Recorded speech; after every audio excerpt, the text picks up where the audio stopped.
Let's get you two back with it, back on the channel. Me hopping on, watching the draft live. Let's get it. Cam Ward, Travis Hunter go, I'm assuming.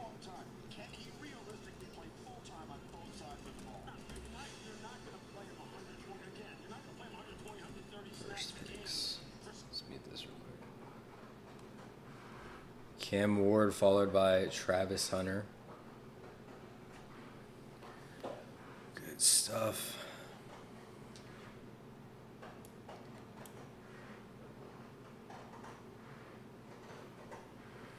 Come on, water. There we go. Testing, testing.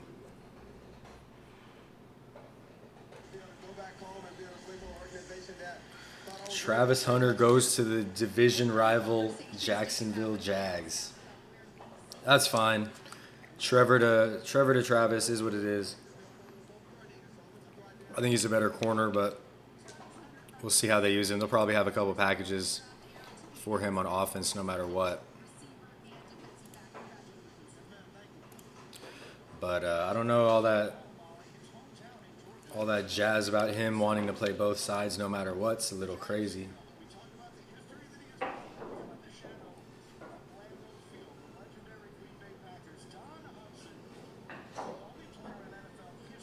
I am a couple minutes behind, so I might fix that right now. Give me 1 second.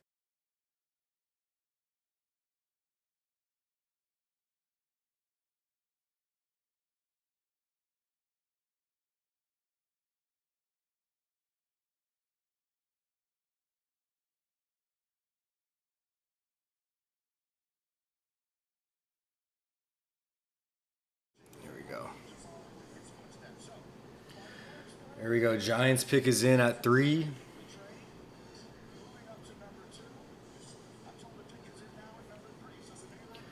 Wow, I cannot believe that. I just realized the Jags move up and take Travis Hunter. Travis Hunter to the Jags. 3rd overall, let's see. It's got to be Carter, right? Damn, Travis Hunter to a division rival. There was a universe I saw that happening. This happened to be one. And the Giants. With the 3rd pick in the 2025 NFL Draft, the New York Giants select Abdul Carter. Abdul Carter. Abdul Carter goes 3rd to the Giants. That's not surprising. Good stuff there. Abdul Carter goes 3rd. Wow, Travis Hunter to the Jags. I mean, I almost rather play against Travis Hunter than against Abdul Carter with how this line's looking. But I don't know. Abdul Carter, my board's still alive. My board is still alive. Board is still alive. Yeah, Abdul Carter's a beast. That Giants line's going to be pretty filthy. You've got Thibodeau, got all those dudes. Good stuff. He's hype. He's hype.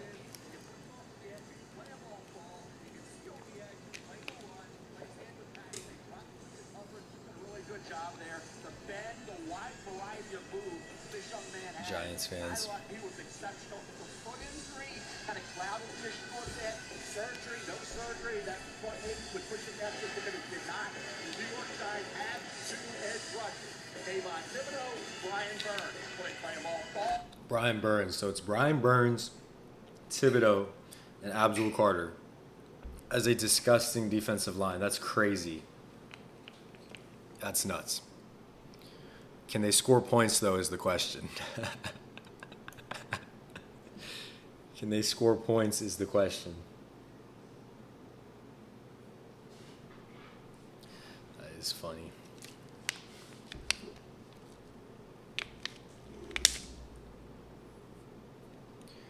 Abdul Carter goes 3rd after the Jacksonville Jaguars trade up from 5 to, what was it, 2.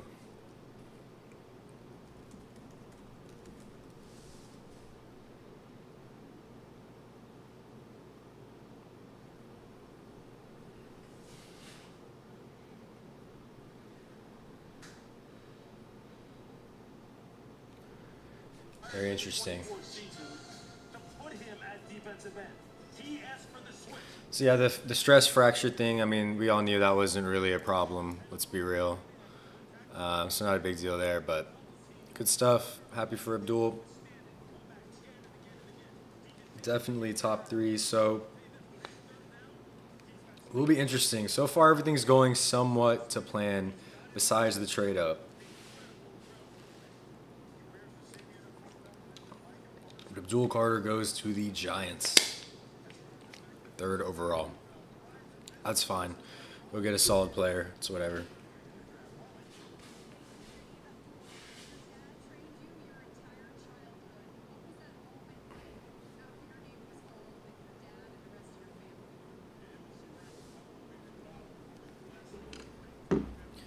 Carter said to text my buddy.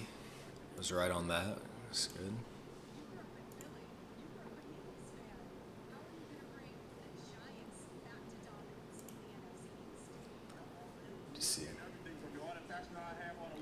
Are the Giants gonna be able to score points? That's my one concern. Can the Giants still score points, or is it just gonna be a bloodbath on the D line and that's it? And that's it.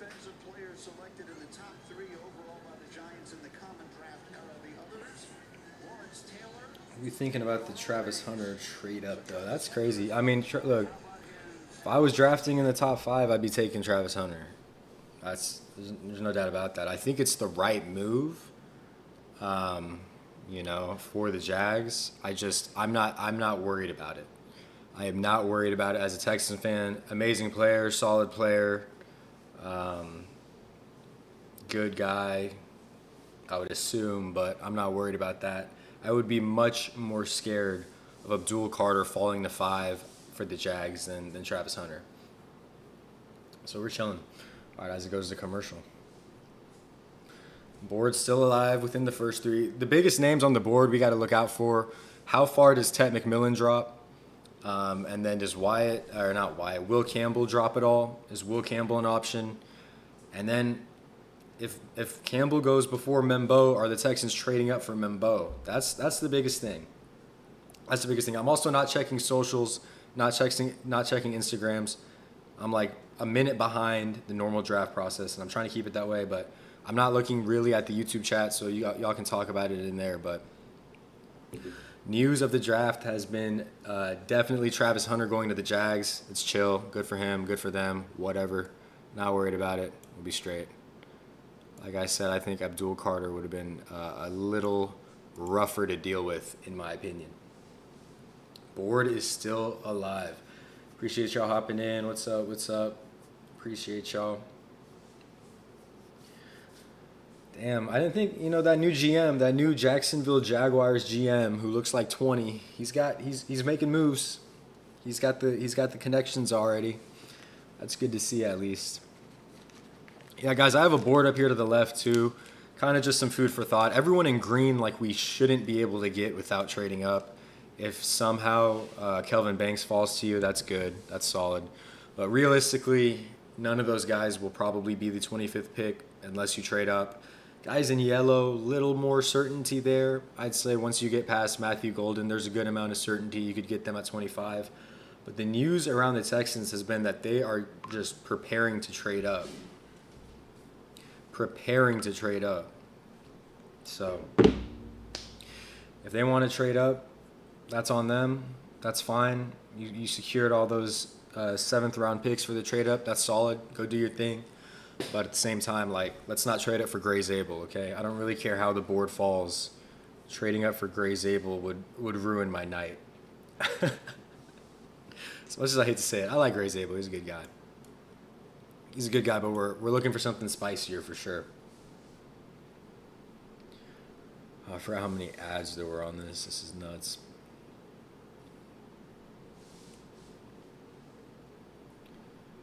Let's just pull up the 2025 first round draft picks so far. There's got to be like a rolling ticker.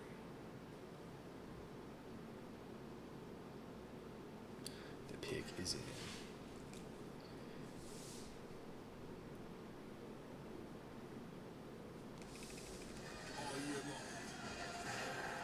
Welcome home. All right, still on ad break. Here we are. Welcome back to Green Bay. Time now for a draft moment powered by Shopify. Let's look at what's happened so far tonight. Top 3 picks of this Cam year's Ward, NFL draft. no Well, surprise. exactly as we expected. Cam Ward drafted by Tennessee. Number 2, all heck broke loose immediately. Jacksonville trading up from Travis number 5 to Hunter. number 2 with the Browns and taking Okay. Travis Hunter. Good luck, Cam Ward. Good luck going against this Texans defense, buddy. Twice a year. We'll see you twice a year. Will Anderson, Daniil Hunter. Good luck, bud. Good luck developing a quarterback in Tennessee against a top 5 defense in the league. That's chill. Go waste a pick. Go waste a pick on Cam. That's fine. We love that. Jacksonville moving up. Yeah, I'm not going to lie. Travis Hunter, one of my favorite players in this draft, but I would have rather, if you had asked me, who do I not want the Jags to pick, Travis Hunter or Abdul Carter, I would have said Abdul Carter. He scares me more, so that's fine too. It is what it is. Tackle. LSU. Wow. A man who has been a star for a long time. Wow. Came out of Monroe, Louisiana. Wow. Highest rated offensive Whoa. lineman that state had produced Whoa. in 7 years. Was a starter at LSU from the day he set Wow. Will Campbell. He started 38 games. Will Campbell gets drafted 4th by the Patriots. That's not super surprising. Him over Membo is surprising. Interesting. Wow, Will Campbell going 4th overall. That's surprising. I mean, so the tackles have already started, have already come off the board. I mean, look, you knew the Patriots were either going to look at maybe Ted McMillan, maybe Abdul Carter, or a tackle. They have Will Campbell as the number 1 tackle in this draft. I disagree. I don't think Will Campbell's the best tackle in this draft. That's just me, though. But, I mean, there you have it. Will Campbell goes. Time to update the graphic. Will Campbell goes. Let's see, how do I want to do this? Let me pull a tab out and make sure you guys can still see that. Will Campbell goes 3rd to the Patriots.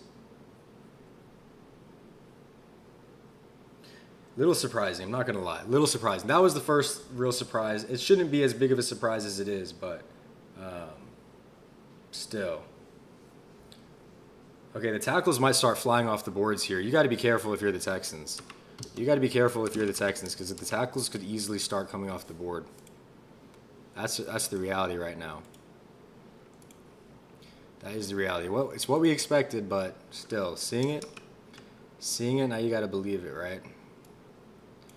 Yeah, not even a shot, buddy. Will Campbell, not even close. You're done. That's fine, though. Is what it is.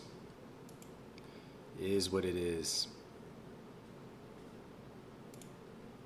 Let's get a nice outline on this. Oh yeah, there we go. Will Campbell goes 4th to the Patriots. As well. And they also have that big needed quarterback spot. So we have New Orleans sitting there at 9. All right, Cleveland now on the board after trading back. I don't know what the compensation was for that. I low-key did not catch the compensation on that, but we'll see. All right, Browns picks in. I don't know what they're going to do. I can tell you what right now Mike Vrabel's doing, and he's walking around in that draft room shaking his Browns pick is in. head. They have gone to work reading this offseason. Browns pick is in. I thought that dude had like T-Rex arms. I guess they're chill. Plug him into like We're that. chill. Garrett Bradbury going to play center now, and now you got Will Campbell, who on that highlight right there, we didn't mention some of the things that he was doing on that highlight, but we talk about his arm like Will Campbell off the board. That's chill. cinder blocks. All right, let's get to the Browns, please. Uses those hands as well as anybody in this draft. Look, I think methodically New England is addressing all the things in all season we said they need to address. Will Campbell Yeah, would be shocker. The Patriots are picking a tackle. Great analysis. Awesome. in my estimation. What are we talking about? That everyone thought they were taking a tackle once Abdul goes off the board. They will make the next selection, having All right, come on. at number 5. In the meantime, Verizon Business brings it back down to Browns are up. is there with Will Campbell. Only person that would be shocking to me The second ever LSU O-lineman to is Ted McMillan, probably. this round. I can see Ted McMillan would be a shock for the first few rounds. for you to represent this program in the state of Louisiana. Let's hear the interview. They did so much for me and my family, and for me to be able to represent them the right way, I'll never be able to repay them for what they did for me. I know you spent a lot of time with Patriots staff and head coach Mike Vrabel. What do you like about the culture that he's building there in New England? That logo speaks for itself. But, you know, Coach Vrabel is a guy who I want to play for. He's a football guy, no BS. And I've loved everything that everybody in that building's about since the first time I stepped in there. So it's a complete honor to be able to have this hat on right now. Well, one thing's for sure, quarterback Drake. Why does he speak so monotone? I mean, I like him. He's a cool dude, but he sounds like he's being force fed to see that. But that's funny. Good for him. Good for the Patriots. They needed that for sure.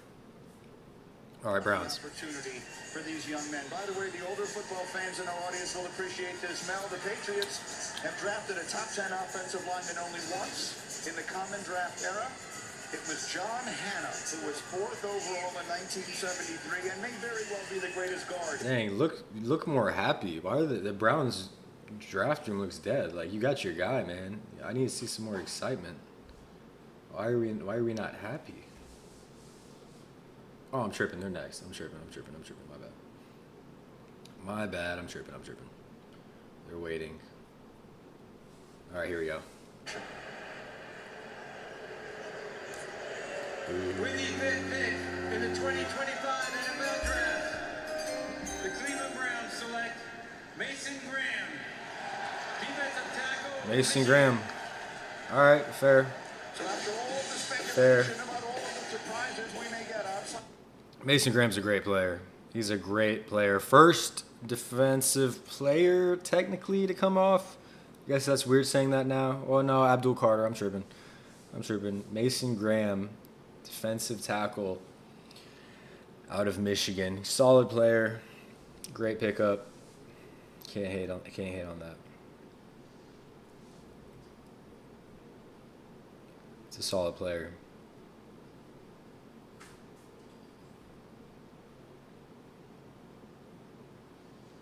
Yeah, this dude's a beast. I'm not going to lie. He's a beast.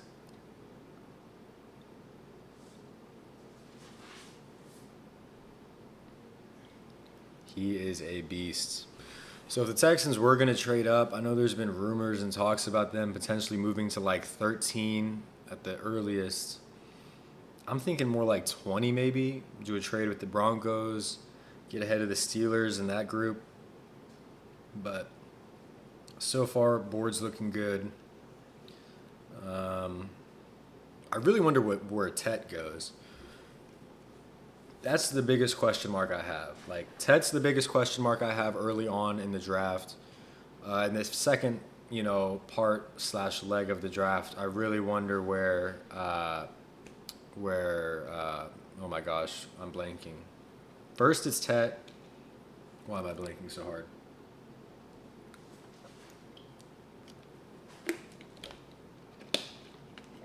Luther Burden. Why I couldn't think of his name. Luther Burden, I doubt goes in the first, but I could see him sneaking in maybe, potentially. I could 100% see that, so. Nothing too out of the ordinary, though, at all. Nothing too out of the ordinary at all. It's gone pretty kind of close to what we've expected. Talks of the Jags trading up. Patriots get their tackle. Makes sense. Mason Graham, one of the best defensive players in this draft, probably second best, so that lines up as well, in my eyes at least. Genty, I guess, would be another interesting one. Let's hear. I mean, just fierce competitor. I want to come in there and win, get to the top and then, win a Super Bowl. So that's, my one mission coming in, and that's what I'm going to do. A Michigan man is going to the state of Ohio. Dang. Bro's not messing around. He said win a Super Bowl is the thing I want to do. Good luck, man. I mean that respectfully. Good luck. Good luck, bro.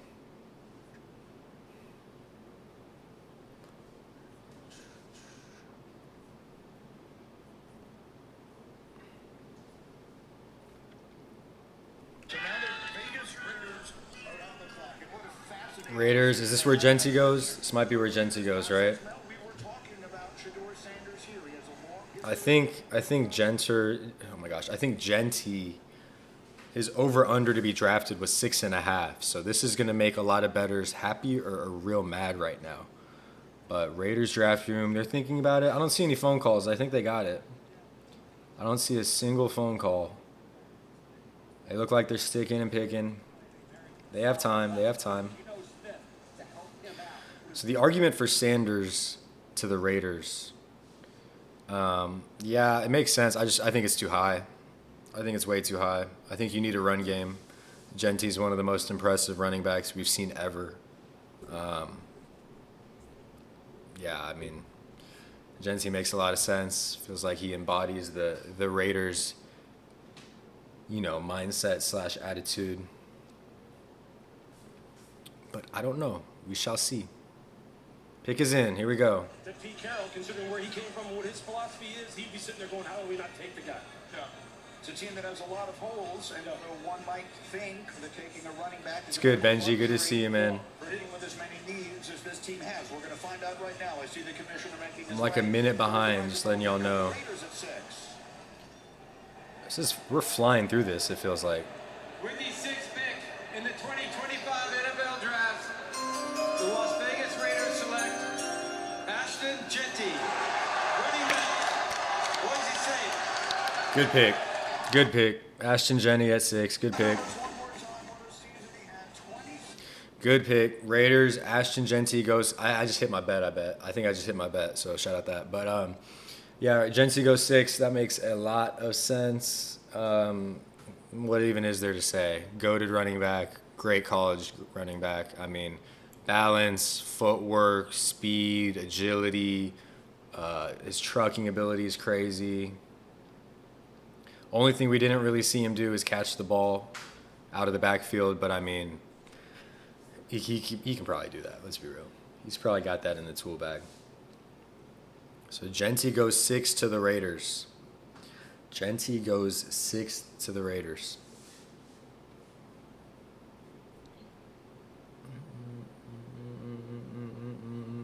One of the most entertaining players to watch in college this past year, without a doubt. I mean, seriously. Dude, like, phenomenal running back. It'll be very interesting to see what he can do on the Raiders. But so far, no real surprises here, in my opinion. It's going very, very according to plan. You had to trade up from Jacksonville. Even then, players still fell the way they should. Bro, Genty's hype. He's lit. He's so lit. I like that.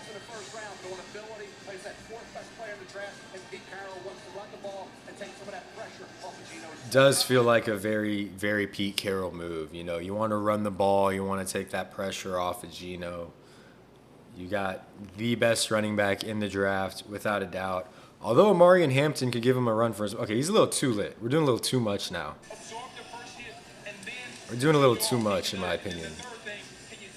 I might just be a hater, though. I might just be a hater. Genty goes 6th to the Raiders. The Emmitt Smith, Ashton Jenny conversation. I mean, can we stop? I get it, but like, we don't need a comp for everyone. Like, let Ashton Genty be Ashton Genty. He's phenomenal, man. Or showing off his vision and elusiveness on the stream.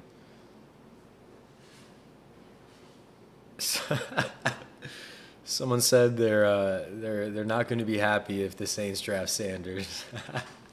On this chat I'm on. That's funny. That's funny. All right, we're already 6 picks in.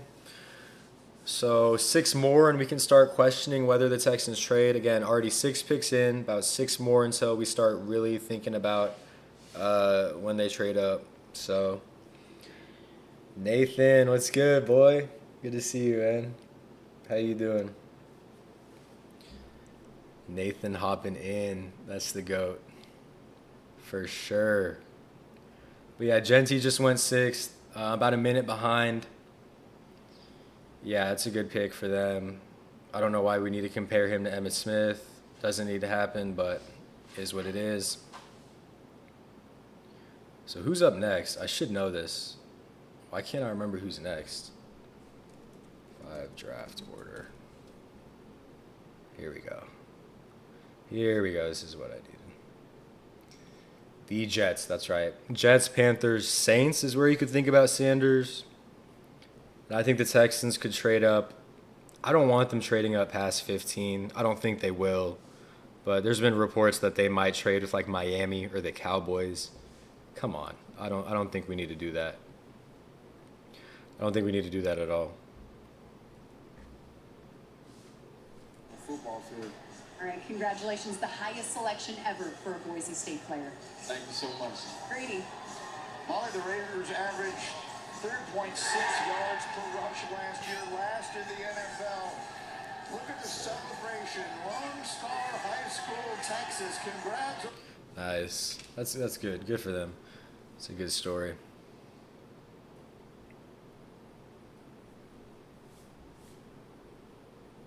Jets. The Jets could do really anything. I could see the Jets taking Membo. That would break my heart, low key. Jets could take Membo. That's my favorite tackle in the draft. That probably makes the most sense for them, right? I mean, who else are we thinking about? Unless they want to go like defense, which I haven't really looked into that much, and be real, just because I've been looking at the players from the Texans' perspective. But I don't know, man. Let's see. PFF. Who makes the most sense for the Jets? They could go Ted McMillan. They could go Walter Nolan. They could go safety with Starks, Membo, I think. You want to go D, you could go Mike Green. Might be a little too early. You could go for a corner. You could go for Tyler Warren. Tyler Warren could potentially slide a little bit. I don't know. But yeah, the Jets have a lot of options. They have a lot of holes to fill, so that's kind of a blessing and a curse. But you know, it is what it is. Still no surprises. Like, this has been a pretty vanilla draft so far. So nothing really affects the Texans unless you were like a diehard Will Campbell guy. But you know, wasn't gonna happen anyway. So.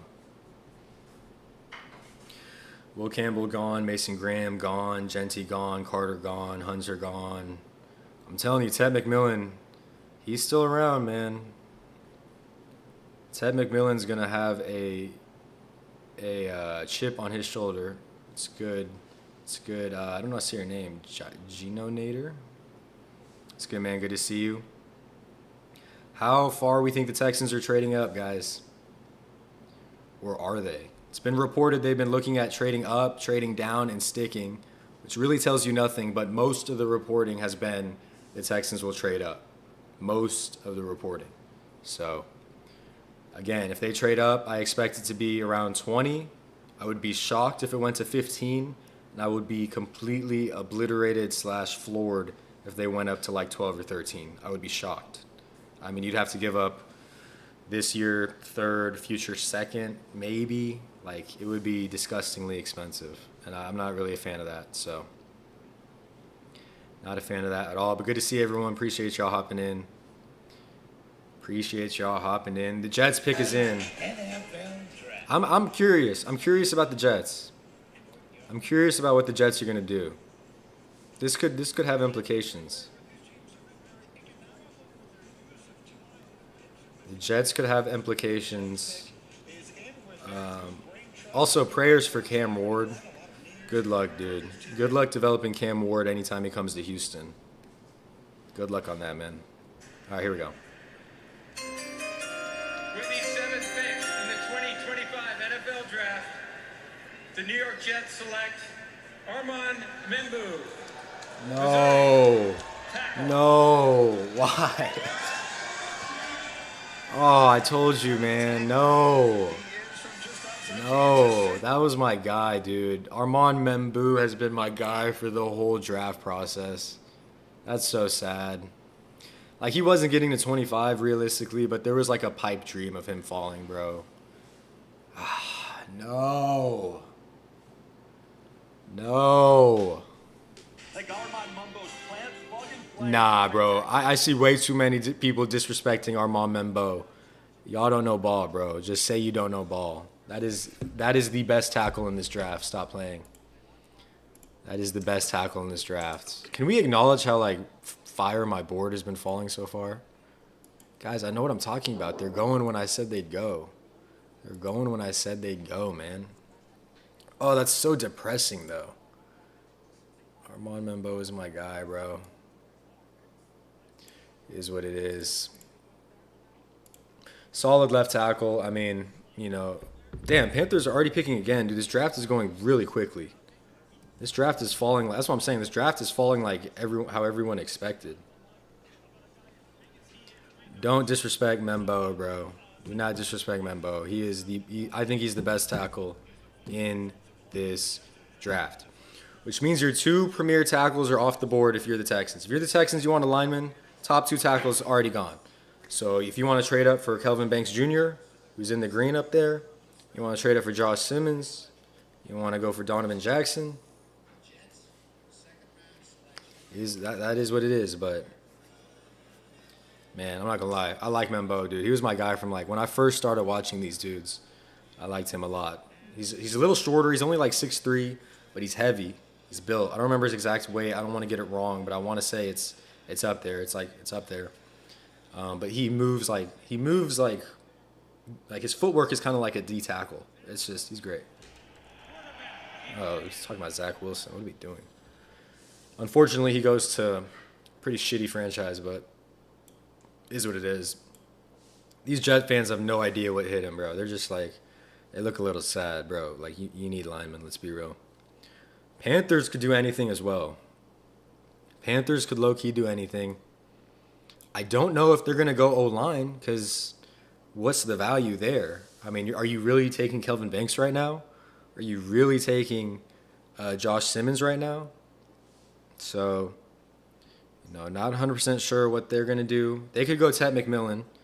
I could see the Panthers going Ted McMillan for sure. That makes sense. Yeah, Nathan with the damn. Dude, Membo was goated. He was goated. He had the IQ. He had the size. He could play tackle. He could play guard. He had really all the tools in the toolbox. My favorite player in the draft goes to the Jets at 7. Is what it is, though. What's good, Oscar? Good to see you, man. Appreciate you stopping by. Been reacting to the draft. I'm about a minute behind, so if you're looking on social media, I'll be pretty far behind that. If you're looking on, whatever you're on, I'm a little behind that. But, yeah, I think the Panthers are going to grab T-Mac, and they're going to, ignore all of the BS that's been coming around, with him. But I don't know personally if I'd love T-Mac at 8, but I mean, at the same time, you don't want to let him get to like 15, right? So, Panthers does feel like T-Mac. We'll see, though. I hate how they draw this out. Like, the pick's been in for the past, 5 minutes. So, I could see the Panthers taking T-Mac for sure.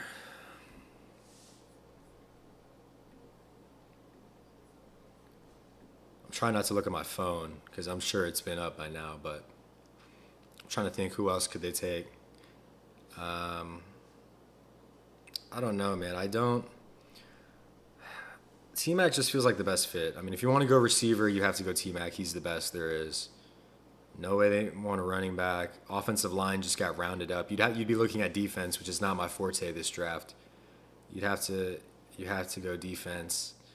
Bro, all the hate on Membo is crazy. Like, come on, guys. We're better than this. We don't need to do that. No problem, Oscar. Appreciate you checking in, man. Appreciate that. I got you all day, every day. All day, every day. I got you, man. Yeah, don't forget to like and subscribe, guys. More Texans content. I'm here. I'm doing it. All right, can we get the Panthers pick, bro? This is like the one bad thing about the draft. Like, we don't need to be going at a snail's pace. It's the league wanting the ad revenue and wanting the commercials to play and wanting all the interviews and all that, which I get. It's like fine, it's whatever, but we got to speed this up. Let's be real. Let's be real. We got to speed this up, bro. Come on. Here we go. Come on. Tyler Warren. Tyler Warren wouldn't be a bad pick. I knew I was forgetting someone. He's not on my board, right? Because we would never get him. But yeah, you could go Colson Loveland's too high. Will Johnson, Jalen Walker, good names. Will Johnson, Jalen Walker, if you want to go defense. I'm not a Panthers expert, but they were pretty ass, so they could really do anything. Okay, I'm trying to ignore the leaks because I feel like it's been leaked, and I'm really trying to ignore that. I want to hear it come out of that dude's mouth. Pause. But come on. Play it. The anticipation. Nathan, who do you think picks up Shador? So earliest, Nathan, I'd say like the Saints, if we wanted to go crazy with it. He could be like late round first, or he could not even go in the first. All right, let's hear the Panthers pick. The 8th pick is in the Carolina Panthers, and here's the commissioner. With the 8th pick in the 2025 NFL Draft, the Carolina Panthers select Teteroa McMillan, wide receiver, Arizona. Yeah, shout out everyone saying Ted McMillan was falling. Y'all are idiots. That's a good pick. Don't ignore the haters. Y'all killed this man because he said he doesn't like football like 2 years ago, bro. He was 19. Yeah, I don't know why I'm mad at this. I'm not mad at this chat. I'm looking at a different chat, by the way, guys. But yeah, that Ted McMillan goes off the board. Can we appreciate how the board has been put up, though? Like, come on. I know when these guys are going, but yeah. Good pick. He's the best receiver in the class. Let's be real. Except for Travis Hunter. Travis Hunter I do have above Ted McMillan, but I don't think it's a reach. I don't think it's a reach at all. Solid pickup if you're the Panthers. Go get Bryce Young, a receiver. You've already spent so much money into your offensive line. Like, you don't need to waste picks and try to make guys fit. Ted McMillan has the size. He's got the speed. Doesn't necessarily have the physicality, but he's faster than you guys think. He knows how to win. He's got releases. He's got packages. Everyone's acting like, Ted McMillan, because he said he doesn't like football, doesn't like watching film 3 years ago, that he's not a good receiver. Like, guys, watch the tape. Okay, Saints pick has already been in. They're going to make me wait like 10 minutes for this, though. So, yeah, like Shador Sanders, if you want to get freaky, he could go to the Saints at 9. Like, realistically, and you want to have him sit with Derek Carr, who's, I believe, injured or benched. No, I think he's injured. Shador could go to the Saints. I don't know if Dion would like that. There are worse places to be than at the Caesars Superdome. But, yeah, I don't know. That is such a nice stadium as well. I was there a few days ago, but that was great. All right, so if Shador goes to the Sanders, now let me say this though. Yeah, Carolina is building something special. Definitely special. I don't know if it's good yet, but they're trying to get stuff going. I know what you mean though. They're solid. If Shador goes before the Texans pick, it pushes people back one spot, right? So we want Shador to either go right before the Texans and kind of start a bidding war, like, hey, we'll give you 25 if you want to secure Shador at 25, like if he falls. And if he doesn't and he goes earlier, then it's like, all right, bet. You just pushed a player down the board. Will it affect us? Maybe, maybe not. But we want to see people jumping ahead of us for sure. So, dude, I like Ted McMillan. I mean, people acting like he wasn't going to be the first receiver off the board. Be real, dude. Watch some tape. Definitely a solid pick.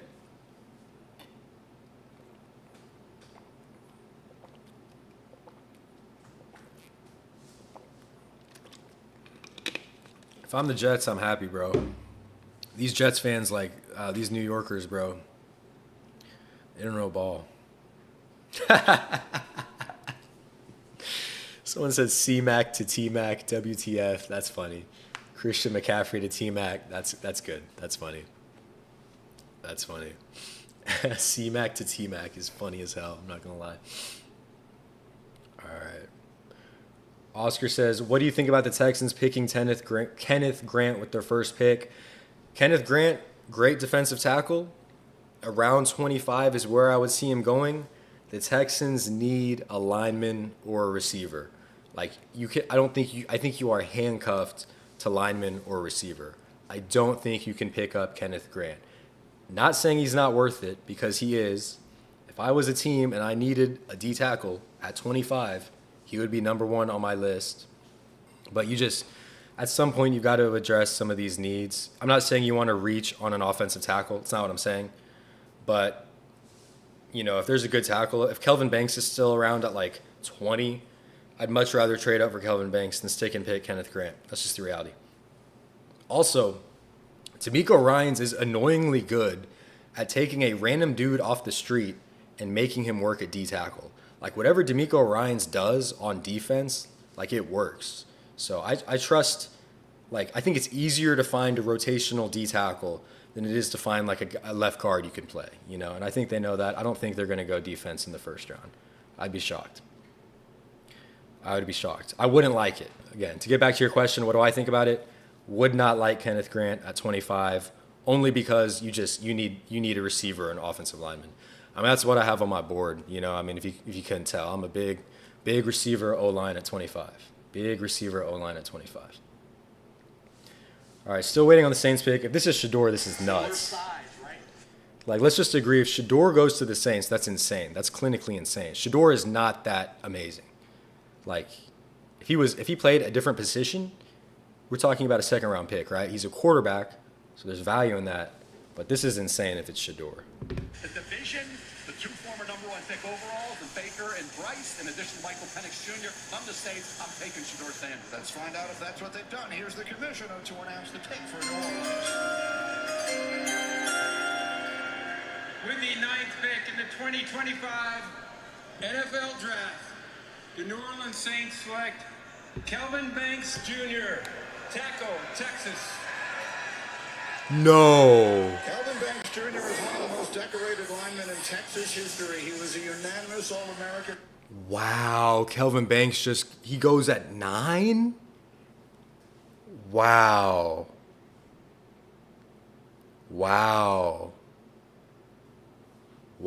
That I didn't think he was going to go that high. I'm going to be real. I thought that's huge for the Texans. The Texans, what are we doing now, dude? Wow, he went at 9. You've got 3 tackles that have gone in the first 10 picks.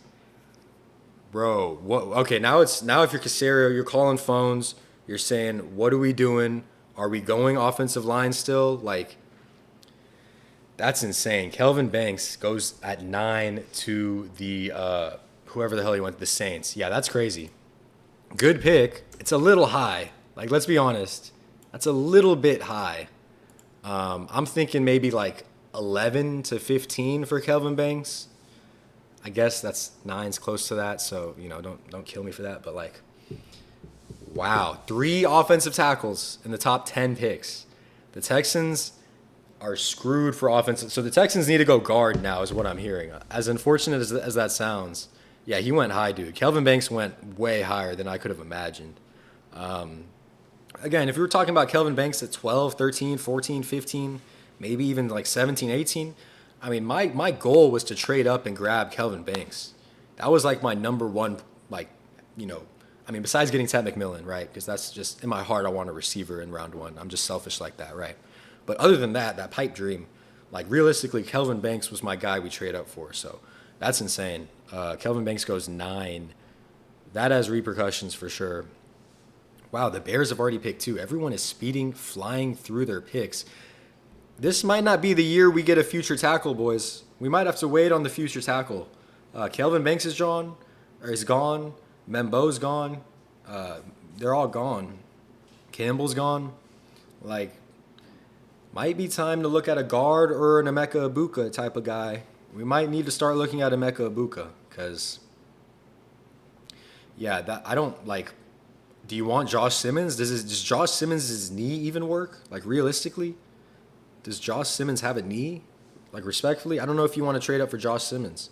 So this might be receiver, man. It might be receiver. Who are these 2? Moment in the NFL calendar. It sets the stage for a thrilling season. Yeah, this is where we get to geek out over every single game and bye week, primetime revenge and rematches, those late season divisional dates that end up deciding playoff spots. And who's playing at Lambeau in December? Ooh, What are we can we get to the, what are we talking about? Can we just get to the pick? Here tonight, when and where do they make their NFL debuts? Someone said DEI hires. That's insane. That's insane, dude. There's two like chicks announcing this next pick. I think that's why they're doing a skit. Are they announcing it? I don't even know. But they're yapping. Oh, here we go. Yeah, it might be wide receiver time, Oscar. I agree. We might have to pivot a little bit. I don't know if we're still comfortable taking the lineman. Oh, this is the schedule release. Bro, send this to me in an email, bro. I don't need this interrupting the draft, bro. He's taking the energy out of the effing draft. Around the schedule release, tune into NFL Network as well as ESPN. God, bro. Full coverage of the thrilling 2025 matchups. May 14th just around the corner. I know. It's basically here at this point. Guys, get ready and buckle up for the greatest season of your lives. Oh my gosh. That was hard to listen to. Is it over? So there you have it, Mace. Yes, okay, it's over. So can we get to the Bears pick, please? Please. Let's just get to the Bears pick. There's no need for all that. So the Bears, I don't think they're going to go O-line. They've spent a lot of money on O-line. This pick came in pretty fast, so Ben Johnson knows what he's doing. I don't know, man. I don't know. I mean, Tyler Warren makes a lot of sense but then again, I mean, you've got Kmet, right? So Tyler Warren seems like the pick I would make if it was me. If it was me, it'd be Tyler Warren. Help your quarterback out. Yesterday, the NFL family lost a true legend. Bears Hall of Famer Steve McMichael. Okay, that's sad. Steve McMichael died. That's sad. We're still booing him though. Why? It's an incredibly difficult time. That's Missy, It's not that funny. please know that you are in our thoughts and prayers. Try to fix this real quick. Mongo's remarkable contributions to the game and the community will never be forgotten. His legacy will continue to inspire generations to come. Yeah. 50 years ago, with the fourth pick in the 1975 NFL Draft, the Chicago Bears selected one of Steve McMichael's teammates and closest friends, Walter Payton, running back, Jackson State. Don't care. Walter would go on to rush for nearly 17,000 yards and 110 touchdowns over 13 seasons. Don't care. All with the Chicago Bears. Don't care. As you heard earlier, the NFL continues to honor Sweetness, not only for his performance and excellence on the field, but also his commitment to give back to his... Don't care about the Bears. Don't care. So with the 10th pick in the 2025 NFL Draft, the Chicago Bears select Colston Loveland. Oh, okay. Wow. Loveland goes before Warren. Wow. They called me crazy for saying that could happen. That's insane. Loveland goes before Warren. Hey, if Warren is still there, and this is a big if he's still there from 15 to 20, you might have to trade up for him. I'm going to be real. Like Tyler Warren, if he's still there from 15 to 20, you trade up and you go get him. 49ers pick is already in as well. Oscar, I did too, bro. I thought he was too. I guess, Ben Johnson doesn't see it the same way. Here's the thing. Loveland is an amazing tight. Like in 99% of drafts, Colston Loveland is the number one tight end. Like he's an excellent. He's basically a receiver that plays tight end. A little bit smaller, not a great blocker, excellent hands, understands how to get open, really nuanced at the position. Loveland's played tight end his whole life. Like most tight ends start at receiver, they start at lineman, or they play quarterback or whatever. Loveland has been a tight end since like ever. So you can see that like in his game. He's got nuances, hand positionings, knowing how to twist his body. You just see it in that stuff. So it's not like the craziest thing ever. It's not like insane, but it's pretty interesting. Like I know some people who would probably say that's like Amari Hampton going over Genti. It's kind of like that. Like it's pretty insane. Maybe not quite as much like that, but it's pretty insane. Like most people had Warren going over Loveland. And most people also had Warren in their top 10, but obviously that's not true anymore. So yeah, the thing about Warren that to me gives Warren the edge is that he's just so versatile. Like he can block, you can line him up in Wildcat, you can line him up pretty much anywhere on the field. Hell, he threw some passes. Like he's a great receiver, great hands. I mean, to me it just means that the Bears are probably going to use him more as a weapon. They're going to use him like he's an X receiver probably. So like if you're looking for it might be smart. Like if you're really looking for a receiver and you don't want to pick Matthew Golden at 10, then Loveland's your guy. Like, yeah, I thought it would be Warren for sure, but board still stays untouched as of now. So, yeah, if it was me, I'd be taking Warren for sure. Yeah, I would not. I love Loveland, but I mean, I was thinking the Texans could have a chance at him at 25. So, it's a big difference there.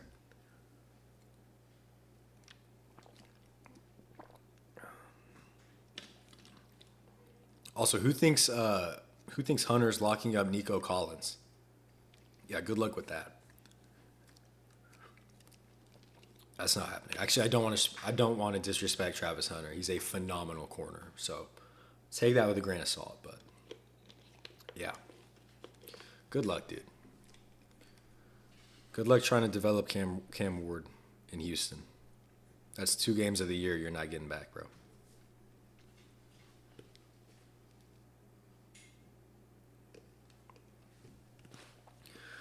'49ers, I don't really have much on besides they're a franchise that is slowly dying. You're losing players. You've got to pay Purdy. I mean, unless they move on from Purdy, which I think would be dumb. But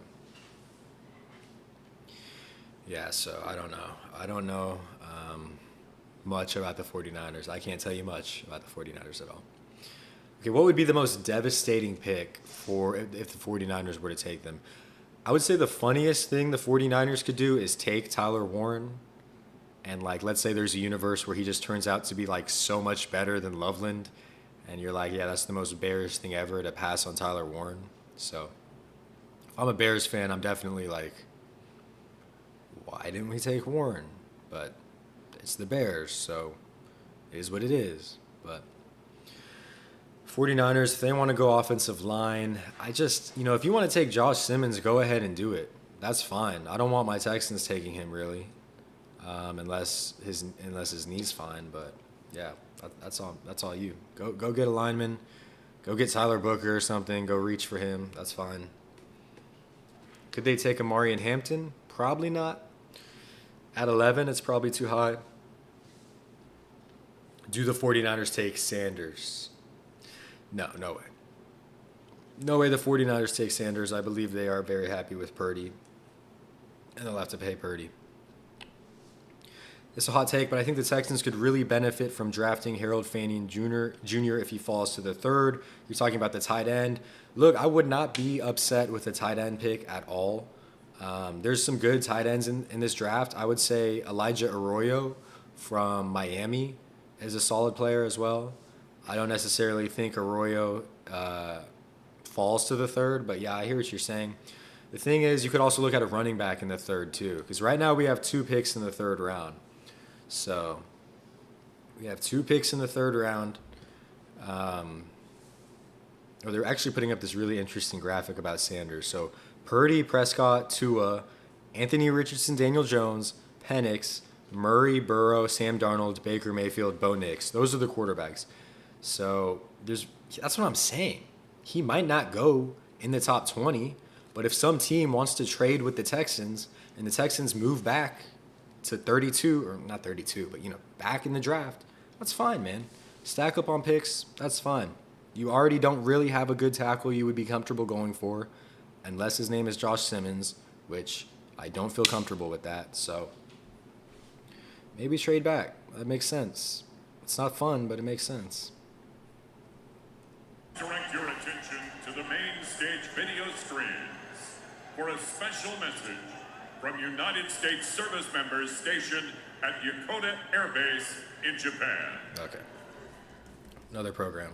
Hello from United States Forces Japan. I'm Sergeant Mitchell Johnson. I'm here with service members from the United States Army, Marine Corps, and Navy.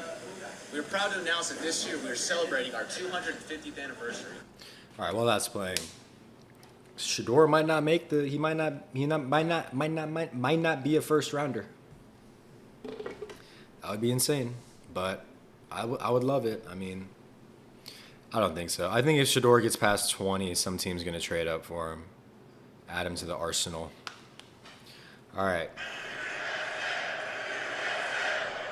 USA.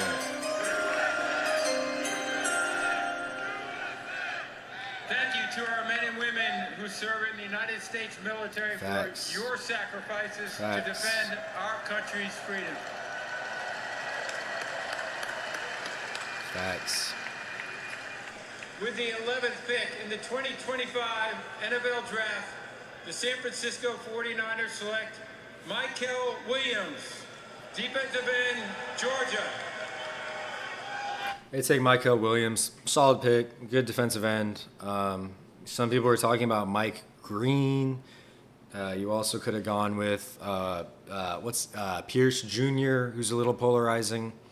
Mykel Williams is solid though, is what it is. Okay, now that we're at 12, we're at the point where, like, if the Texans traded up, I'd be obliterated, right? So I'd say 12 to 15 is where I'd be obliterated. The reality is, there's not really someone to trade up for unless it's Tyler Warren. Like, if we're going straight off of just, Texan needs and what we've kind of been thinking about in the draft, Tyler Warren, I mean, again, I understand I said we need a lineman and we need a receiver, but at tight ends, it's a nice in the middle, He'll be chipping ends and catching passes. Like, come on. So, yeah, solid pick for 49ers. Okay, Cowboys pick is in. What are the Cowboys going to do? No trading, so no trades since the first. Cowboys pick is in, and it's going to take a while before it plays for me, so let me just not get what do you call it? Don't want to get spoiled. Surely the Cowboys take Warren, I think, right? Cowboys take Warren. That's a solid pick. If Warren falls to 25, we take him. I like Warren more than I like Ibuka. I like Warren more than I like Burden. I like Warren more than I like pretty much anyone on this screen. They could also take Golden, the Texas connection, go Golden there. What else could the Cowboys do? They could go Amari and Hampton. Might be a little early for Hampton, though. I'd say Golden, a defensive player, or Hampton potentially. But, yeah, it's a solid pick. It's a good value pick as well. You like getting a good edge player on a rookie contract. Like, that's a very solid, very smart pick. Just their franchise is kind of, they're grasping at straws a little bit. Just a little bit, though. Just a little bit. And so did Dallas's pick is in. Yeah, I forgot the Cowboys got a new head coach. Forgot about that. All right, what the Cowboys got? With the 12th pick in the 2025 NFL Draft, the Dallas Cowboys select Tyler Booker, guard, Alabama. He was a first-team All-American who just turned 21 2 weeks. Wow, I thought that was Tyler Warren for sure. Yeah, Booker, look, on paper, Booker is an amazing pick. Has he been sliding a little bit? yes, this has repercussions for the Texans. It really does, because the O linemen are getting snapped up immediately. So taking a guard at 12, I mean, not Jerry. You don't have to go guard at 12. Guard's that's a little interesting. I would have taken him at 25. I don't know if I was taking him at 12. He's really excited to be a Cowboy, by the way. Yeah, I mean, it kind of sucks from the standpoint of the Texans really need guards. So don't get me wrong. I'm not trying to bash the guy, but it's the Cowboys, so I kind of feel like bashing them a little bit. Look, the thing about Tyler Booker is that he is a really, really good guard when he's in between a center and a tackle. Like, he's amazing. The moment you start having to move him up to go block second-level defenders, to go catch guys, go run block, it's not as pretty. Again, he has athletic limitations. A lot of people think he's only good when he's in a phone booth, when he's got the defender right in front of him. So is he as talented as like a Membo? No way in hell, right? But it's the Cowboys. So what do? They take a guard at 12 that probably could have been there at 25 for the Texans. Now, this still hurts the Texans because that's another lineman you no longer have access to. But, as much as I'm kind of hating on Tyler Booker, once again, I think he's solid. I think it's fine. Everyone just take a deep breath. We'll be okay. On a side note, if you had reservations for Tyler Booker and you no longer want him on the Texans, yeah, that's fine. All right, good pick, Cowboys. Let's go. Good pick. Do you think these past picks are beneficial for the Texans? That's a very good question. So, Kelvin Banks Jr. going that high is not good. Let's just be real. That's not good because there's just what offensive lineman are you gonna feel comfortable with drafting at 25, right? So Kelvin Banks Jr. was the one guy I really wanted to trade up for. So that pick, not good. Tyler Booker should not have been picked at 12 probably. But at the same time, he's the best guard in the class, so that's also not good for the Texans. So if you want my complete answer, it would be probably not. It just really depends on if we go defensive heavy next or if we go more offense.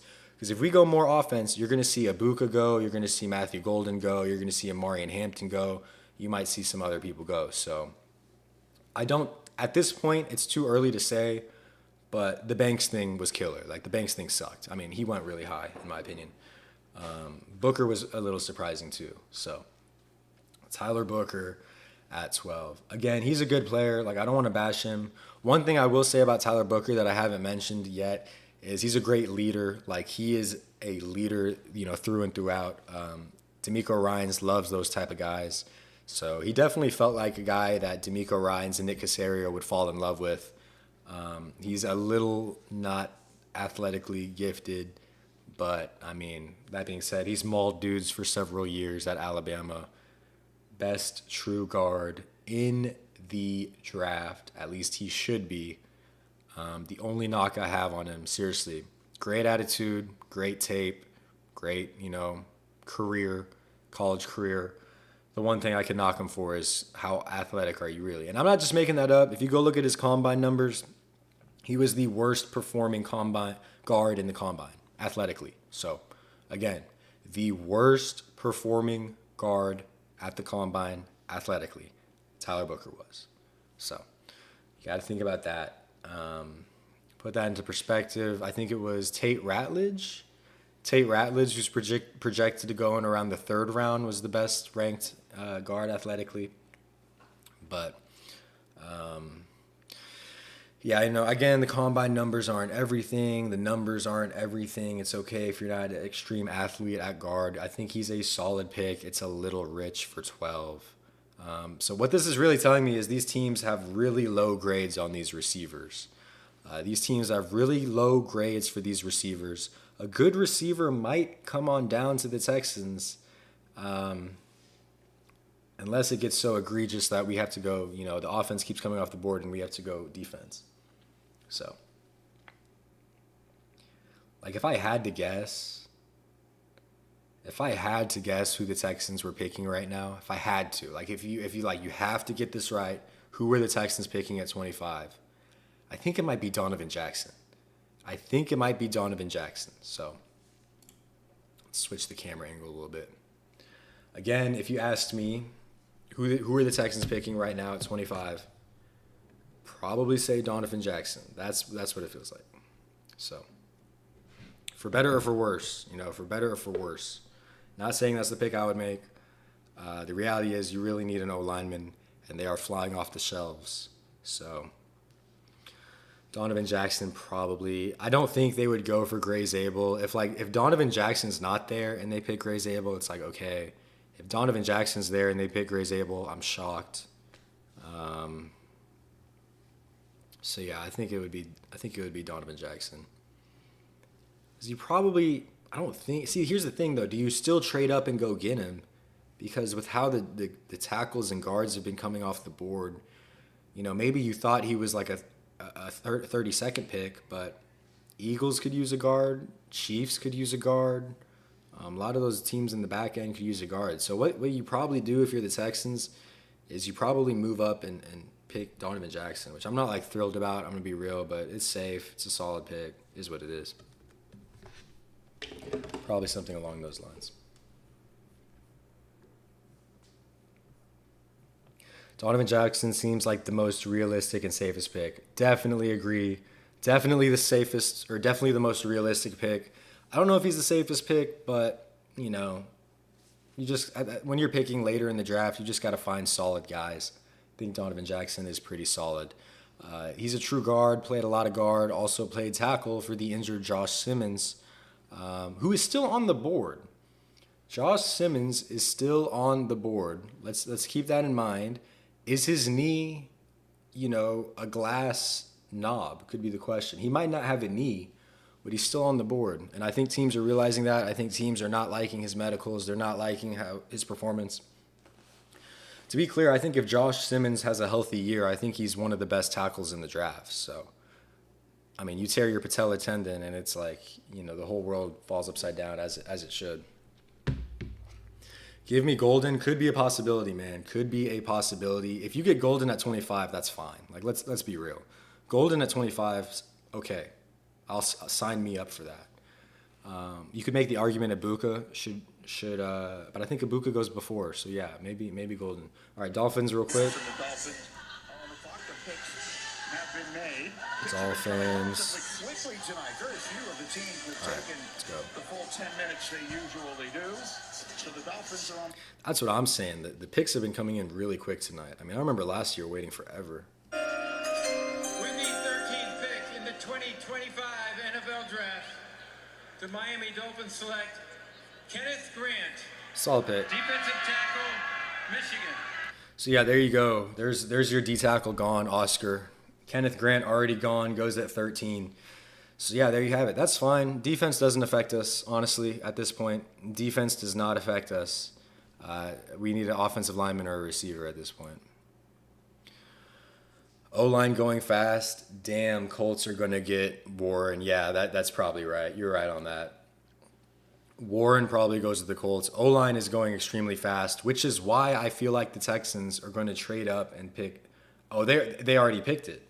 The Colts already picked. Okay, this is wraps, right? This is Tyler Warren, which sucks. Like, that sucks. I'm not gonna lie, that sucks.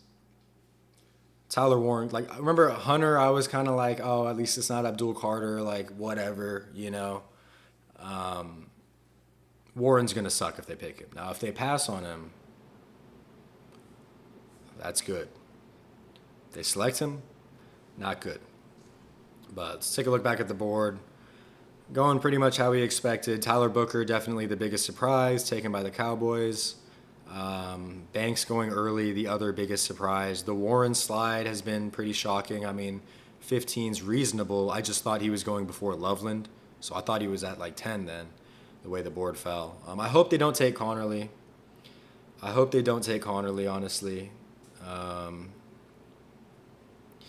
But yeah, all right, Weatherspoon, how do you feel about going against Travis Hunter twice a year? Bro, Travis Hunter doesn't scare me as much as Abdul Carter would have. You put Abdul Carter against this line twice a year, I'm concerned. Travis Hunter as a corner, scary. As a receiver, like pretty scary. But our defense is good. I'm not worried about that. Warren going to be following. Hold on, what does that say? I can't read it. Warren going to be cooking Petrie.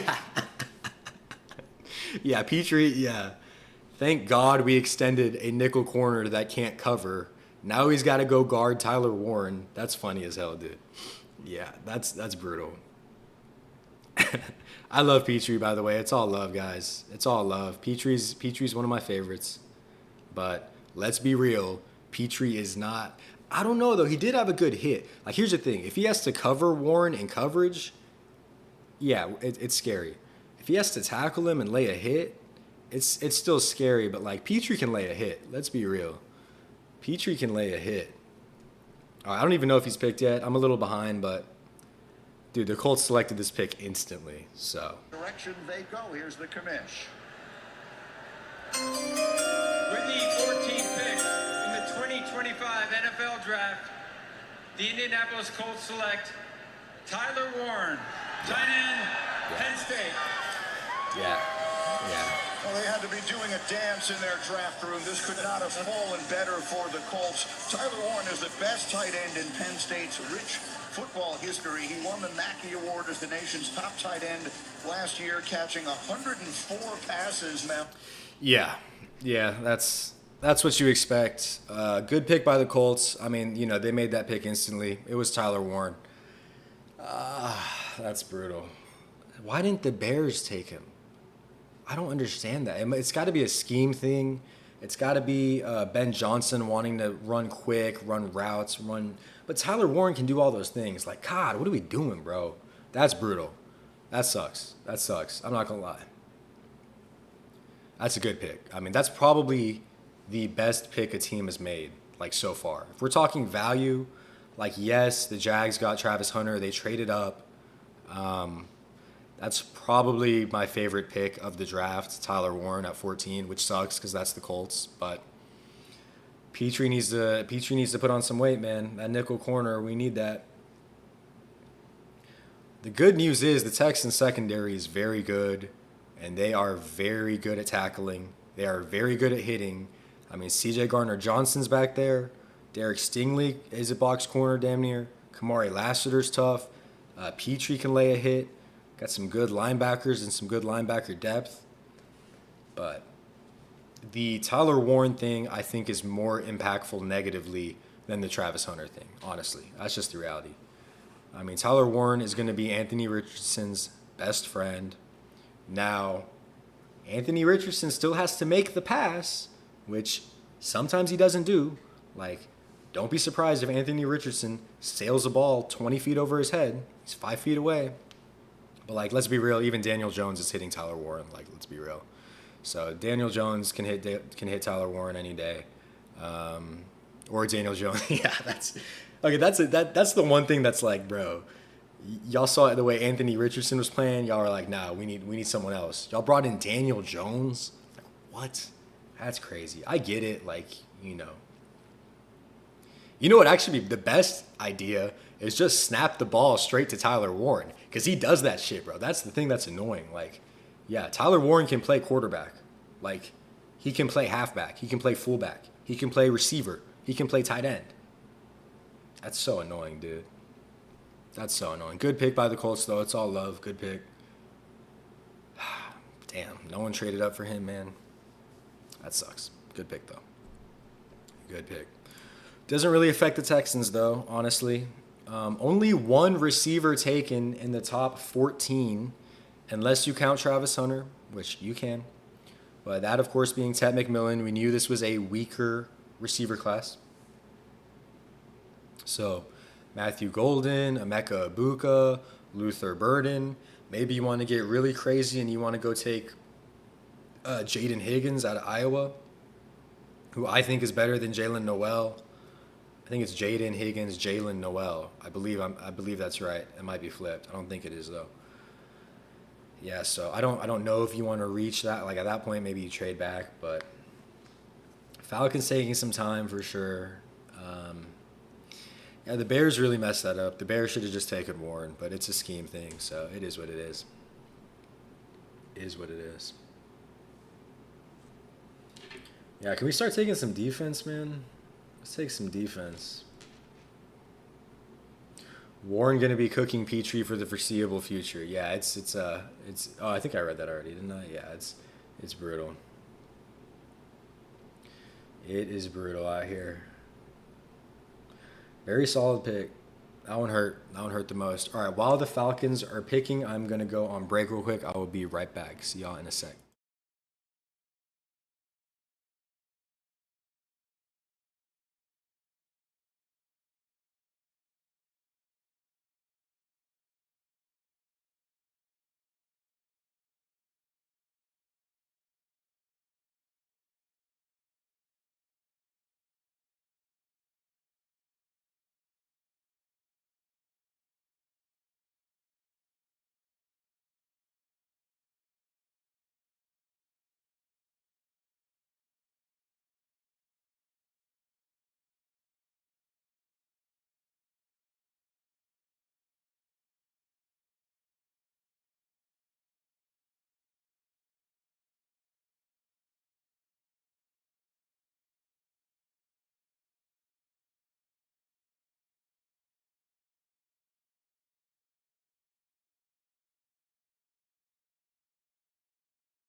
And I'm back. Threw on the jersey for the one time. Let me try to adjust this real quick, guys. Is that a little bit better? Yeah, there we go. That's a little better. Got the Nico on just for the one time. So we were just talking about how it's not... Okay, is Atlanta trading this pick? Atlanta might be trading this pick. I don't know. It's taking forever. Gray's able trade up and get him best guard in the draft. Best guard in the draft is probably Tyler Booker. I mean, Tyler Booker's competition that he played against was much higher than Gray's able. If you want to make the argument, well, Gray's able performed the best at the Senior Bowl, I would listen, but you're going against other prospects. You're not going against, I guess, you could make the same argument, but you're not going against, those big schools. Gray's able is either a center or a guard as well. I mean, sorry. Yeah, center or guard. Obviously, you don't need a center. But I wouldn't hate the Gray's able pick. I'd feel a lot better about it if we just stuck and picked him at 25. But let's see who the Falcons pick. React to this real quick. Sliding, and these have been some of those that you were talking about. Yeah, there's based on my grades and all the mocks and everything I was doing then. Pretty sure everyone is pretty set to, is there anyone that's been a huge surprise? Not really. I mean, a couple surprises about Warren and Loveland, but yeah, I think we're kind of chilling. Yeah, I don't know. Receiver O-line definitely still seems to be the way to go. Yeah, we might not see Shador. Shador might not be a first round pick, as he shouldn't be. He should not be, by the way. But that might become a reality very soon. So, all right, pick is in for the Falcons. I'm guessing it's defense. They need an edge, right? Go take an edge. Go take a linebacker. Go get that linebacker from Alabama. Go grab him. He's a solid pick. Probably going to be the pick they go with.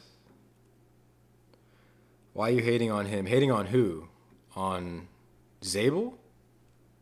Or on who is it? Or on Booker? I'm not hating on anyone. I mean, I'm saying I don't think we should trade up and pick Gray's able. That's all I'm saying. I don't think that makes the most sense. If you're going to trade up and pick someone, go get Donovan Jackson. But yeah, I mean, I'm not hating on him. I'm just saying facts. He played at North Dakota State University. Like, not too many people make it out of here. All right. I'm told that Roger Goodell has the pick in hand and is making his way to the stage now. So the Falcons will announce their selection here.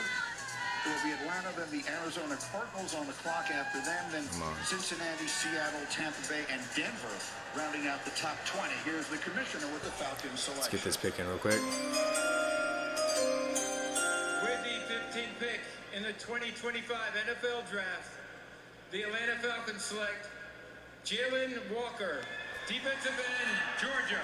Jalen Walker, defensive end. Makes a lot of sense. What did the Falcons need? They needed some edge rushers.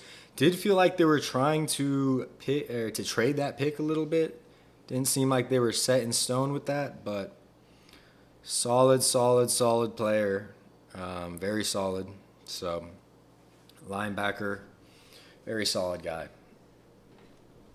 That's fine. Honestly, I was kind of afraid D'Amico would trade up for him. So, but yeah. That's not happening, but yeah, that possibility is no longer a possibility. So, which is good, I think. I think that's good. We don't need that as much as I love Miko. All right, board still looking pretty intact. You know what? I think I might move Amari and Hampton down just because he's a running back, and Texans probably don't need a running back. Maybe they do. Maybe they take Amari and Hampton, but I think that makes a lot more sense. Also, I have Zabel in my like yellow range, which is the range that I would pick him at. So I have him like, right there, but not hating on Zabel. Cardinals might go guard, very possible. I think we can get a wide receiver at 25, then O-line in second round. Yeah, I don't hate that, Logan, at all. I don't hate that. I think O-line wide receiver or wide receiver O-line. Like, that needs to be the first two picks. I understand, you get put in a bind. There's no one there. You trade back. You move forward. You have to settle. Understand.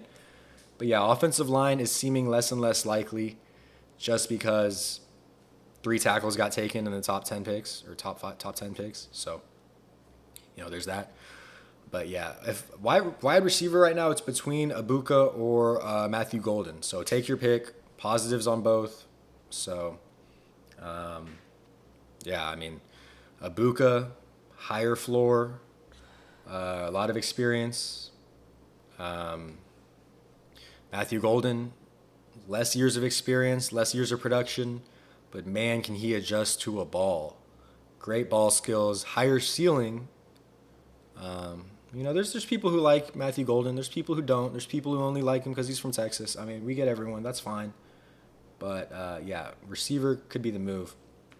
It's just not a great receiving class, but I mean at 25, it's like you can live with a wide receiver too at 25. You know what I mean? You don't have to be drafting. I know it's first round. You don't need to be drafting your wide receiver 1 at 25. Like we got Nico, we're fine. Like it's chill. So, what about a running back in the second? In the second, I'm torn. I think the best value for running backs in the third. So I think if you go in the second, you're probably looking at like Scatabo. It might even be early for Scatabo. So probably no Scatabo in the second. Maybe you're looking at Caleb Johnson out of Iowa State. Maybe you're looking at Dylan Sampson potentially. I really like Dylan Sampson. So if you want to go for Dylan Sampson, sign me up in the second. The thing with me is it just kind of seems like, is it the best value? You could also go Judkins. You could go the pair from Ohio State, the Ohio State University. I don't hate it. I don't feel like safe about it. Does that make sense? Like on paper, it looks really good. I think you do need a running back in this draft, right? You need to get a running back. You can't give Joe Mixon the ball 1,000 times again, but especially not at his age. Like Joe Mixon is aging, guys. We need a running back at some point. But yeah, I wouldn't feel that safe about it. But you could do it. Henderson or Judkins, that'll be our future running back. Yeah, I definitely agree. I think if you could combine Judkins and Henderson, you'd have a really good running back. I think separate, they're still like thunder and lightning, like they're each great. I think Joe Mixon's obviously better than either of them would be, but yeah, you're not upset about that. You also have 2 picks in the third, so maybe you can get a third a running back in the third, which is what I like. Like if you get a running back, I believe we have 79 and 89 in the third round, so that could be optimal as well. And try to get that receiver. Go get that, receiver in the second. I do wonder, like Elick Iomenor, Jaden Higgins. You're gonna have those kind of fringe day one picks high in the second.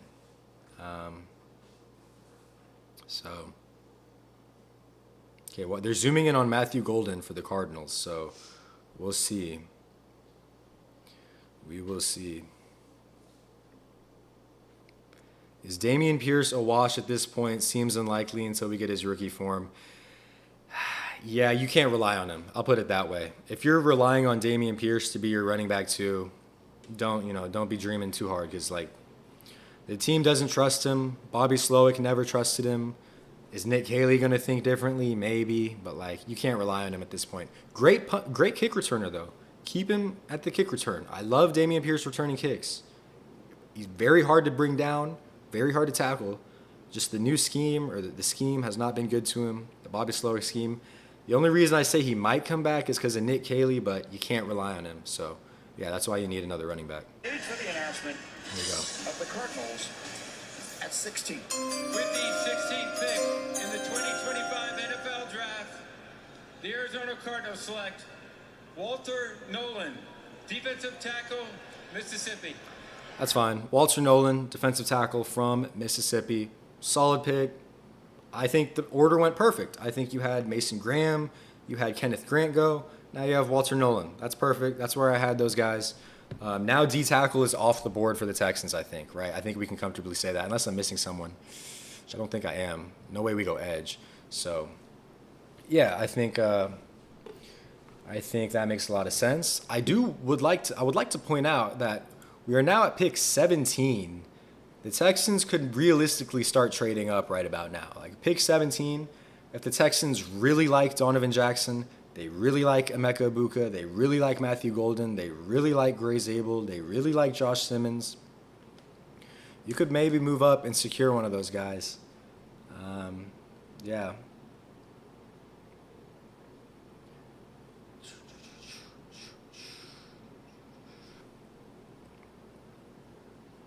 Yeah, the Dameon Pierce guys, I'm not singling you out or anything. I'm not saying you're saying this, but yeah, don't hang your hat on Dameon Pierce being productive this year. The good thing, though, is that this, I believe, determines this is the year where he's like eligible for a contract extension right after this year. So he's going to be trying, man. And call me crazy, there were a couple of handoffs he had in the divisional round against the Chiefs when Joe Mixon got a little banged up, our last game of the season, where it looked okay. Like, he spams that spin move a lot. He broke a couple tackles. I mean, he looked fine. It's so hard to tell. Like, maybe Bobby Slowick just Joe Mixon. That's it, Joe Mixon.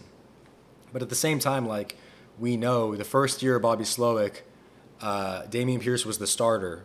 Devin Singletary was behind Dameon Pierce. And about 4 games in, I'm going, give Singletary the ball, dude, because Pierce is not getting it done. So don't underestimate how bad, or I should say don't forget how bad Dameon Pierce was first year of Bobby Slowick. Probably the new scheme, but it didn't fix itself with Joe Mixon.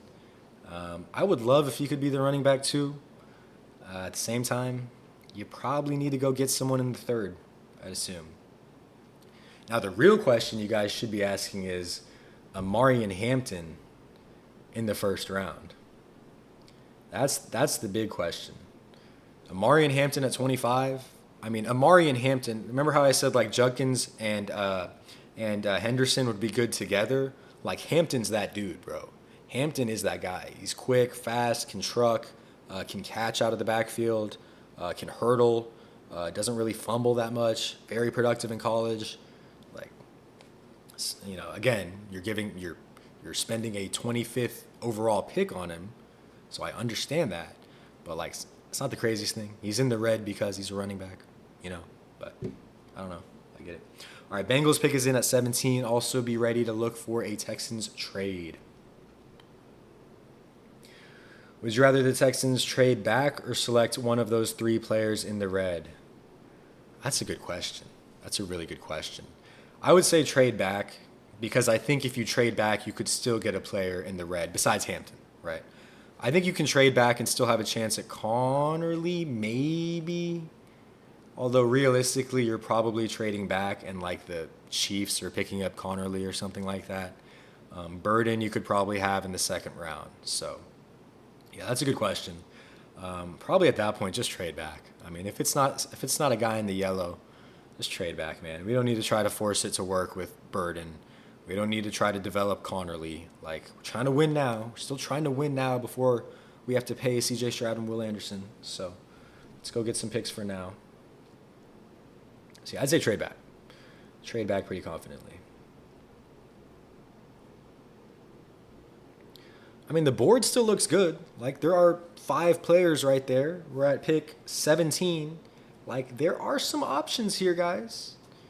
There are some options. You could very easily trade up right now. I wonder if the Bengals take Hampton.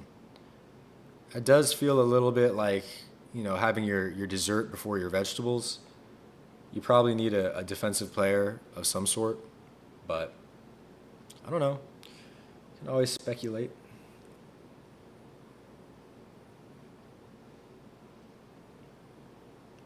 Can always speculate. No way the Rockets are playing. They just played, right? Why are people in this other chat I'm watching are like spamming Şengün's name? Okay, they might just be trolling. They might just be trolling Warriors fans. Can we talk about how every Warriors fan thinks that Amen Thompson like injured Butler? Like, what do we like? That's so stupid. Draymond Green tripped Thompson unintentionally, probably, or maybe he did it intentionally. And it took out, what's his face? Butler. It's basketball is what it is. Draymond Green is the richest thing is Warriors fans telling me we're playing dirty. Are you fucking kidding me? It's ridiculous.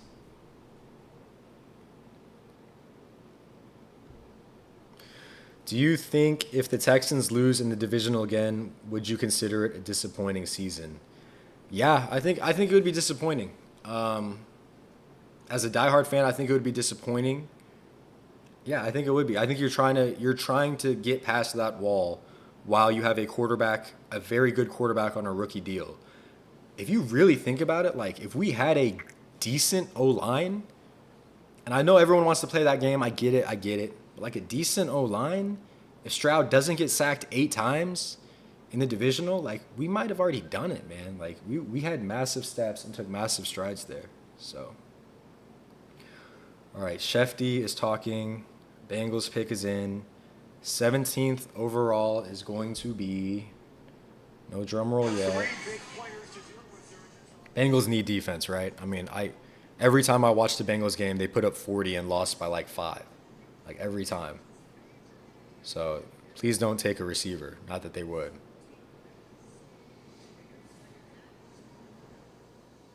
Bro, this dude's, the commissioner is such a clown.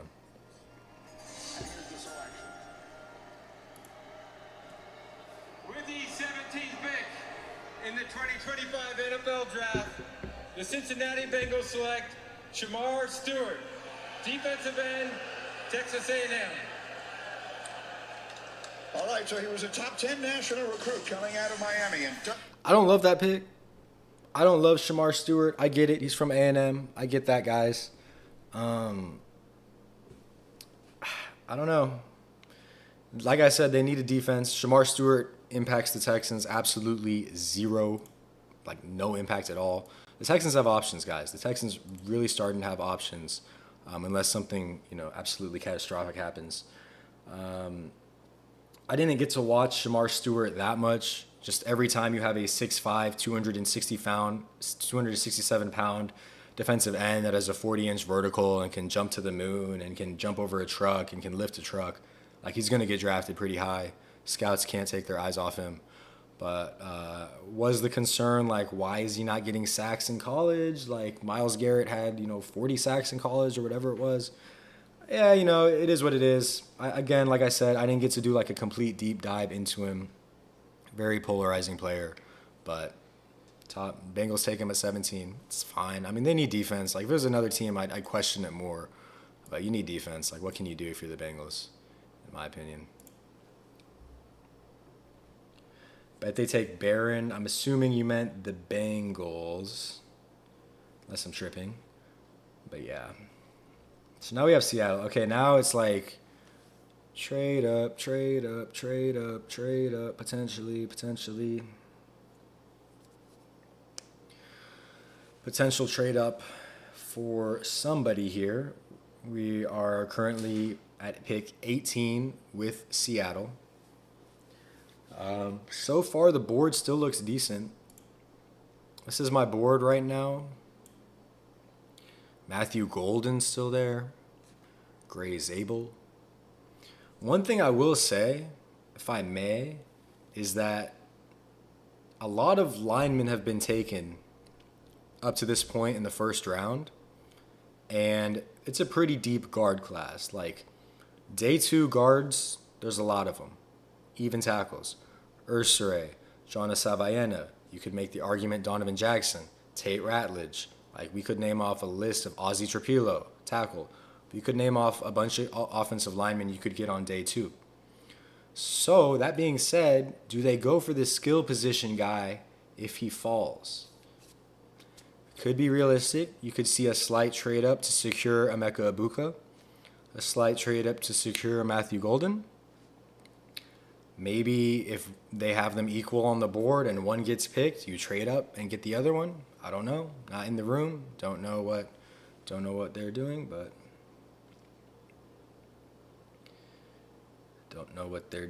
but Seahawks pick is in. They're shaking on it. Nice. Seattle is taking Zabel. I'd be pretty surprised, I think. I'd be pretty surprised if they took Zabel. I would be surprised if the Texans took Zabel. I know Zabel, like, on paper makes the most sense. Guys, the Texans don't draft small school guys. They just don't. They draft big school guys. I mean, that's just the reality. I mean, even before Caserio, at least in the first round, like, they like big school guys. I don't hate the process. But then again, Kenyon Green was drafted at one point. Athletic freak who just doesn't understand how to play guard. But yeah.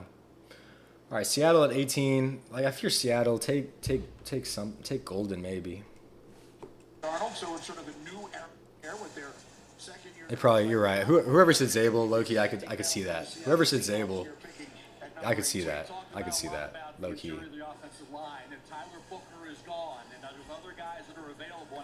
Yeah.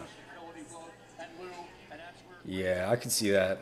Their O-line sucked, didn't it? They had, like, the worst O-line last year. Interior offensive line. Interior. So, Seattle's pick is in. Just, it feels high for Zabel. Does it not feel high for Zabel at 18? Like, that feels a little too high. I could envision Donovan Jackson or Josh Simmons going ahead. But it could be.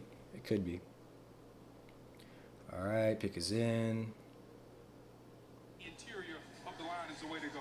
A quick note as we await the commissioner, there's been one trade so far. The fewest in any first round in the common draft era is 3. We'll see if those start. But here's the commission. With the 18th pick in the 2025 NFL Draft, the Seattle Seahawks select Gray Zabel, guard, North Dakota State. Yeah. So there he is, Mel. There's your guy. Good call, whoever said that. Assuming you're not, a little ahead of me, but no, good call. Gray Zabel goes. Wow. Yeah, okay. It'll be interesting to see how his career turns out. I'm not going to lie. Gray Zabel no longer an option. You're looking at Josh Simmons, Donovan Jackson, probably the only guys you have left in the first. Unless you just want to pick a receiver. Do we pick a receiver now? Are the receivers really that low on these teams' boards to where they don't even want to touch a receiver?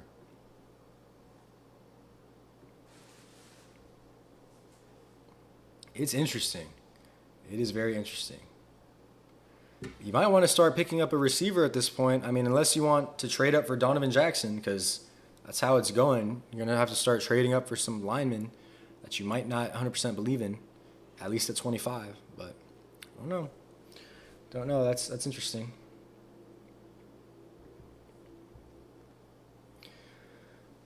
Casario been kind of quiet. Surprised he has not traded up yet to get Golden or Ibuka. I agree. The thing with trade ups though is like, you know, when we do mock drafts, we like to just throw it around like trade up, trade down, trade up, trade down.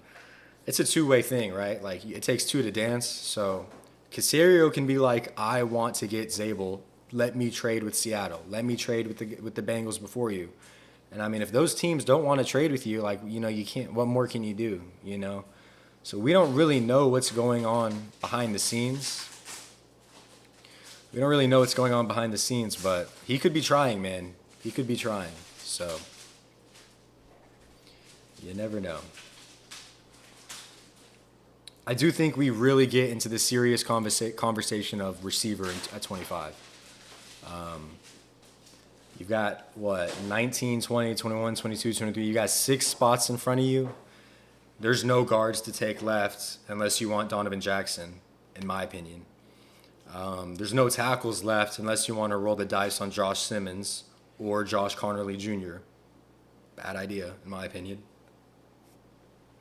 Seems like Luther Burden will be there, obviously. He's like the most anti-Texans player I've ever seen, at least draft-wise.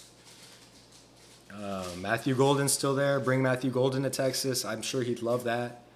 Emeka Ibuka has history with Stroud. That could work well on paper as well. So,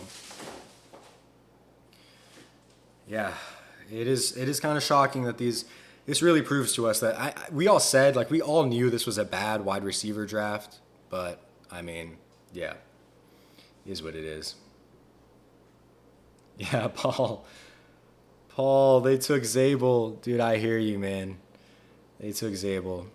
Honestly, I'm chilling. I'm fine. The only reason I'm fine with them taking Zabel is because I would have hated if they traded up for him. If he falls to 25, go ahead and take him. But I was not with the trade up for Zabel talk. I'm going to be real. But yeah, that sucks. It does suck if you were one of the guys who wanted to trade up for Zabel, like all the news was reporting and whatnot. And maybe the Texans were. Maybe Casario was 2 phones like Kevin Gates. But it just didn't work out, man. So who is the anti-Texan player? So I was saying Luther Burden because Luther Burden has attitude problems. He's a diva. He quit in the middle of the Alabama game or whatever. He throws his helmet to the side. He's an NIL kid, yada, yada, yada. So I'm just saying, like, the Texans normally always say they want good character guys who are like team players, whatever. So Burden has been falling, not just with the Texans, but with a lot of teams. That being said, I don't know. I was going to say it'd be fine if they took Burden at 25. Yeah, I still don't. Trade back and get him, I feel like. Just get a receiver, though. You've got 2 solid receivers left and 6 picks. Trade up to 3. Trade up 3 spots. It will be very interesting to see what Pittsburgh and Denver do. Because I did a mock where I traded with Denver. Okay, so the pick is in for the Bucs. But Pittsburgh will be interesting. Is Pittsburgh going to get Shedeur? That's the question. I don't know, guys. I was hoping Seattle would trade out of the first round. Seattle, yeah, I feel you there.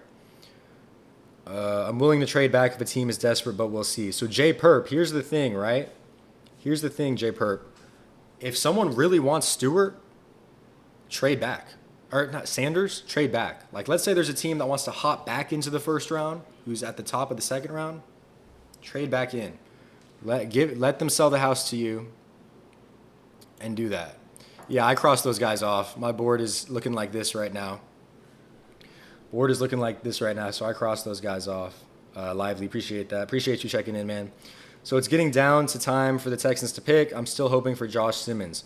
Josh Simmons could be a great pick if his knee works. Does Josh Simmons have a knee? If he has a knee, he's a top 3 tackle in this draft class. But he tore his patellar tendon. That's pretty serious. Like, a lot of players never recover from that. So even if he recovers and plays this year, he might not be the same guy. So that's why he's slipping. I'm telling you, bro, if Josh Simmons never got injured and played a full year of football, he would have been one of, if not the best tackle in the class. It would have been close. Probably still would have had Membo off him, but he went 7th. So you guys know what I think about Membo. He's a great pick. If Jets fans are unhappy with the pick, that with Membo, you don't know ball. You don't know ball, man. Just being real. It's a good pick. All right, can we please hear the Bucks pick? Yeah, I don't know why everyone was saying Shador was going to go top 10. Guys, come on. Come on. Also, shout out the Rockets. They're doing really good. And shout out the upset crybaby Warriors fans that I had to listen to for forever. All right, here we go. This is getting interesting. With the 19th pick in the 2025 NFL Draft, the Tampa Bay Buccaneers select Emeka Egbuka, wide receiver, Ohio State. That's a little bit of a surprise. A terrific player. We thought they might go defense, but if you think of all the great pass catch. There goes Emeka, guys. There goes Emeka. Ah, that hurts more than it should. That hurts more than it should, dude. Ah. That hurts more. I didn't think it would hurt that bad. For some reason, I thought they were going to take, like, Matthew Golden before Emeka. Yeah, see, that's what I'm saying, man. Matthew Golden, teams just aren't as high. I mean, Emeka Egbuka, he's got the tenure. That hurts more than it should. I don't want to place this X. That's the saddest X I've had to place today. Let you guys see that. That's such a sad X. That sucks. Emeka Egbuka going to the Bucks. I knew it was going to get interesting. Yeah, if we're not trading up for Golden, pack the bags. You know what I'm saying? If we're not trading up for Golden, pack the bags. I think. I mean, it doesn't seem like Josh Simmons is the guy.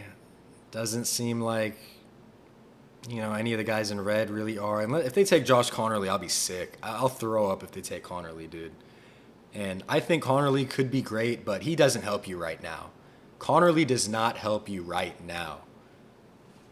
He doesn't, dude. He really, unless he beats out Blake Fisher. And if he does that, it's like, well, then shoot your other foot, because you got the right foot down, the left foot's hanging on by a thread, because Blake Fisher's supposed to be your franchise right tackle. So, that hurt, dude. I was thinking we had Emeka at least until Denver or Pittsburgh. Like, I was thinking we at least had him till then. That's disgusting. That surprised me too. I'm not gonna lie, it did surprise me a little bit. But Emeka Egbuka goes 19th overall, the first receiver taken since Tet McMillan. So, very interesting there. All right, let me catch up on some of y'all's chats. Let's trade out of the first round. I hear you, Paul. Golden excites me. Literally it. Like, literally it. Golden's the only guy that excites me right now. I wouldn't hate a trade back, stay in the first round, and maybe pick up like a Jaden Higgins. You telling me you're getting some more draft capital and you want to get Jaden Higgins out of Iowa State, the receiver, 6'4", lanky but strong, great route runner, kind of like a more kind of physical Tet McMillan, though not the same player. That's fine. If you want to trade back into the first round, pick up some capital, and then you want to go draft Donovan Jackson, you know, I don't know if that's realistic anymore, but that's fine. Just I don't know if I want to stick and pick, or if I want to trade up to secure like Josh Connerly. Like, I'll be sick to my stomach if we trade up and get Josh Connerly. I would be sick to my stomach, dude.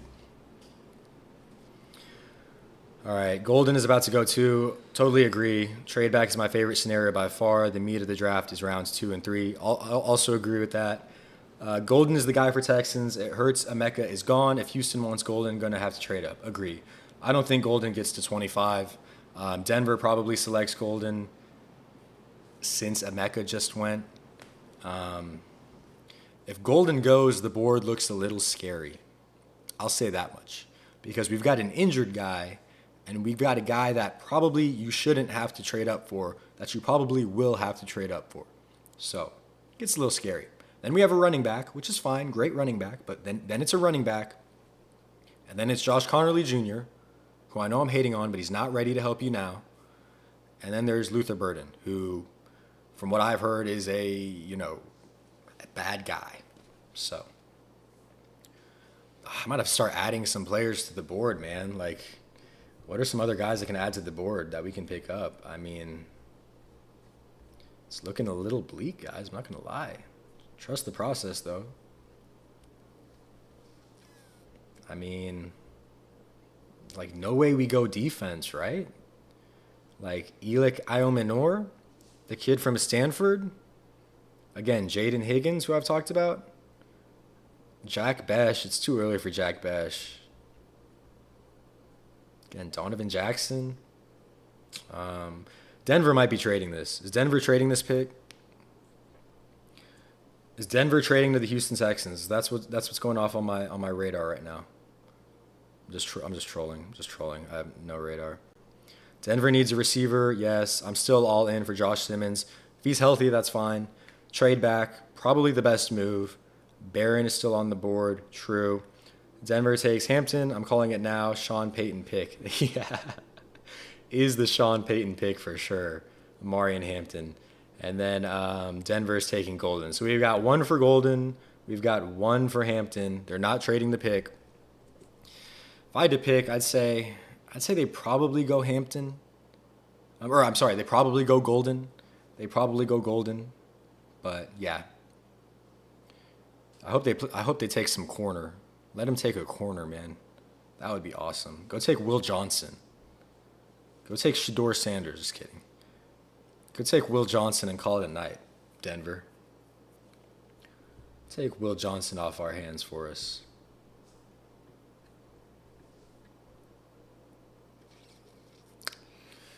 Broncos pick is in. Pittsburgh could also take a receiver if Denver doesn't. So there's that awesome fact, which is why you really needed to trade up. Like, you really needed to trade up. Maybe you just trade up 3 spots, pick up Golden. If you really want, what's his face, Josh Simmons, you go do that as well. They keep showing the camera on Matthew Golden, which is pretty funny. It's the second time it's happened. Let him fall, bro. Come to Texas again, bro. Stay in Texas. Broncos pick is in. Had so far in round 1, and I'll mention again the fewest in any first round in the common draft era was 3, and that goes back to 9. Okay, apparently there's been no trades. There's been 1 trade. The minimum is 3, so that's what they're yapping about. Pick is in for Denver. Pick is in for Denver. April is World Wish Month, and the NFL is proud to support the life-changing wishes that Make-A-Wish grants. Yes. Hey, no disrespect to Make-A-Wish. I won't stand for that. So shout out this kid. He's a 17-year-old Broncos fan who has bravely battled cancer. Good stuff. Good stuff. That's what I like to see. His wish is to announce the first-round draft pick for his favorite team. Please join me in cheering on Sam as his wish comes true. Take it away, Sam. All right, Sam. Go Broncos.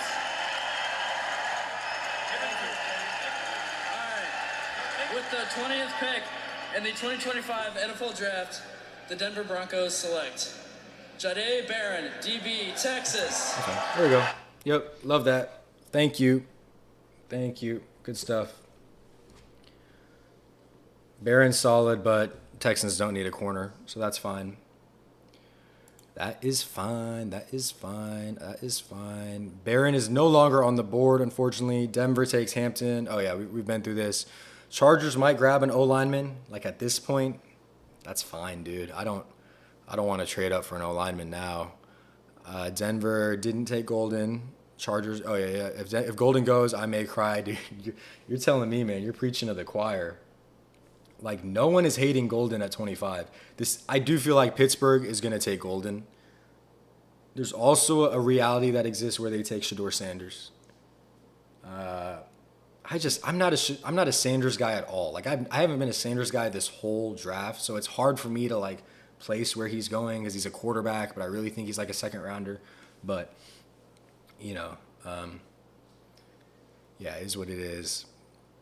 Facts. Good stuff for Sam. Yeah, good pick. Good pick. That is true. Pat Surtain, Riley Moss, and Barron. That is absurd. That is the definition of like fueling the fire, man. If you know, no need to stop that secondary. Just keep. If you're good, you have a lockdown secondary, dude. You fuel that defense. You create that monster defense.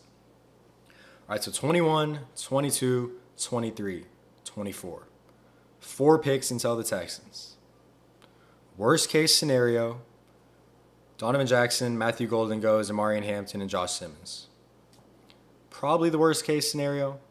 You could argue, like, if the Texans are completely out at running back at first, then maybe another O-lineman goes, like Connerly, or perchance Jaden Higgins, the receiver, or Elik Iomenor from Stanford. There's options. None of these guys are like Golden. To me, seems like the if Golden can get past Pittsburgh, then we might be in business. Or if Pittsburgh wants to trade this to us. So the real question I'll ask you guys is Golden at 25 or trade back. That would be my question. That would be my question to y'all.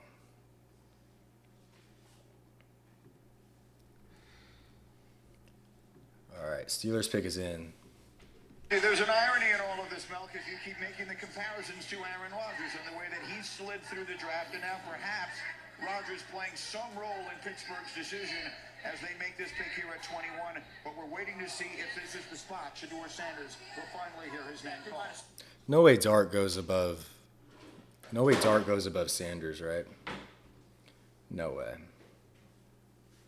Mentored by Cam Hayward. Cam Hayward can't play great forever, right? He's a Hall of Famer, but he's Steelers. years, maybe 3.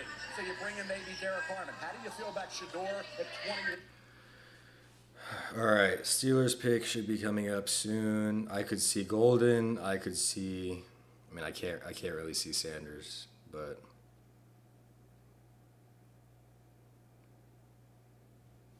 All right, come on. And there's Shedeur sitting there, and you have no second-round pick. Where's the young quarterback coming in? Look, I'm taking Shedeur Sanders. I prefer him in New Orleans. I don't know what the Saints were thinking there. That's their decision. I disagree with it. But if I'm Pittsburgh, Shedeur Sanders, the pass on him at this stage at pick 21, Boog, come on. Bro, it's fine. It's chill. Like, his interviews went terribly. Like, no team really, messed with him like that. Second quarterback's name, or will the drop continue? Here comes Roger Goodell with the announcement. With the 21st pick in the 2025 NFL Draft, the Pittsburgh Steelers select Derek Harmon, defensive tackle. That's fine. That's fine. We're fine. Keep taking the tackles. Keep taking the tackles. That's chill. That's chill. We're good. We live. That's fine. That's chill. That's chill. Dub pick by Steel City. Maybe. I'm happy with the pick. Derek Harmon, the 21st overall pick. Solid pick. No real effect on the Texans, which is good. Okay. There are 3 teams in front of us. Now, Minnesota could very easily trade back, because Minnesota has 4 picks in this draft. If Minnesota trades back, everything's on the table again. Receiver, O-line, Amari Hampton, because the Vikings have 4 picks. So if you don't trade up, you're almost leaving it a little bit up to chance, assuming the Vikings trade back, which they probably should. They have 4 picks, right? So you remember last year when the Eagles took Cooper DeJean right before we picked? Dude, McKinstry went right before too. It was like Kool-Aid went, then DeJean, and we were like, Kamari Lassiter, what? I'm just playing. But yeah, I definitely had Kamari Lassiter below those 2. You could make the argument he had a better year than Kool-Aid, for sure. But yeah, that was crazy.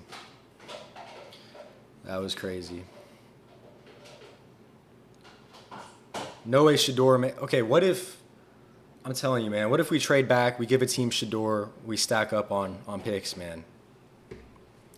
It would be a good second day. It would be a fun second day to be a Texans fan.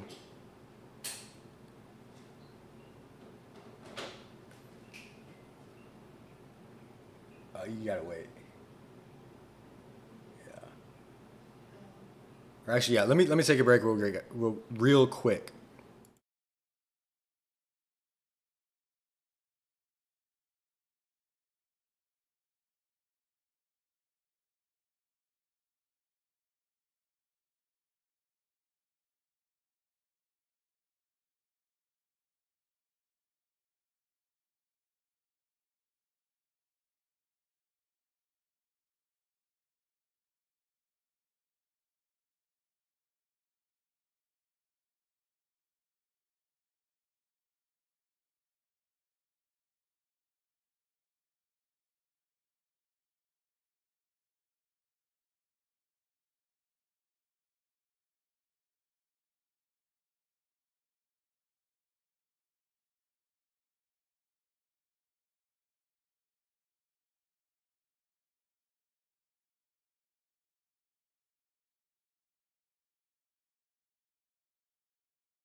All right, we're back. Sorry about that.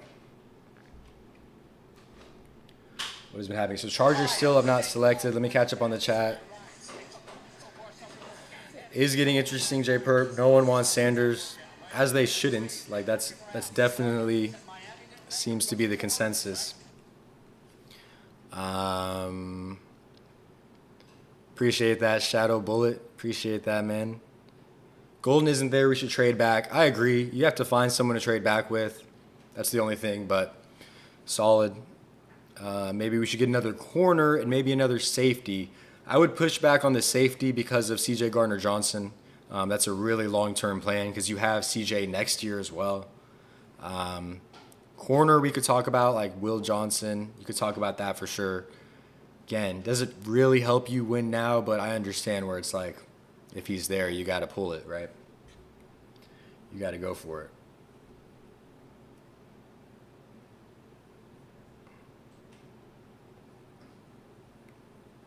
So,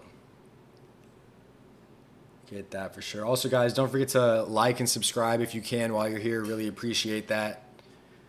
Helps a lot. Let's see who the Chargers pick at 22. That's what they say. Chargers might take someone we don't want to see be taken. That could 100% happen. Might happen.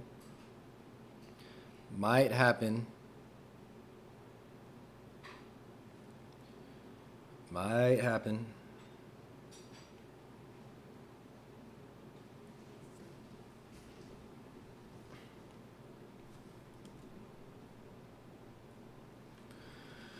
All right, Chargers have picked, and then we're Green Bay, Minnesota, Texans. So after the Chargers, we have two more teams in front of us before we finally see who's joining.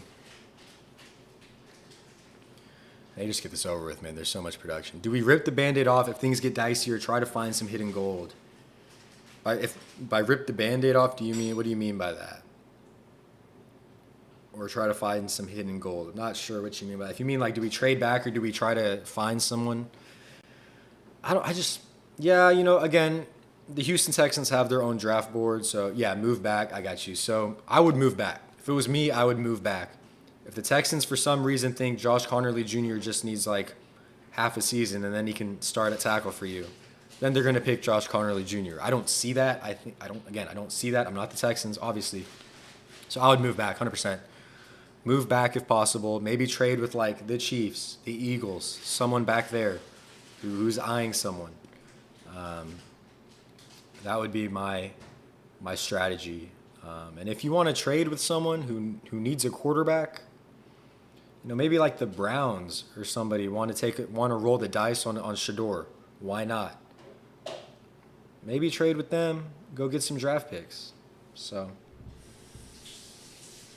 The 22nd pick in the 2025 NFL Draft, the Los Angeles Chargers select Omarion Hampton, running back, North Carolina. That's a Harbaugh pick for sure.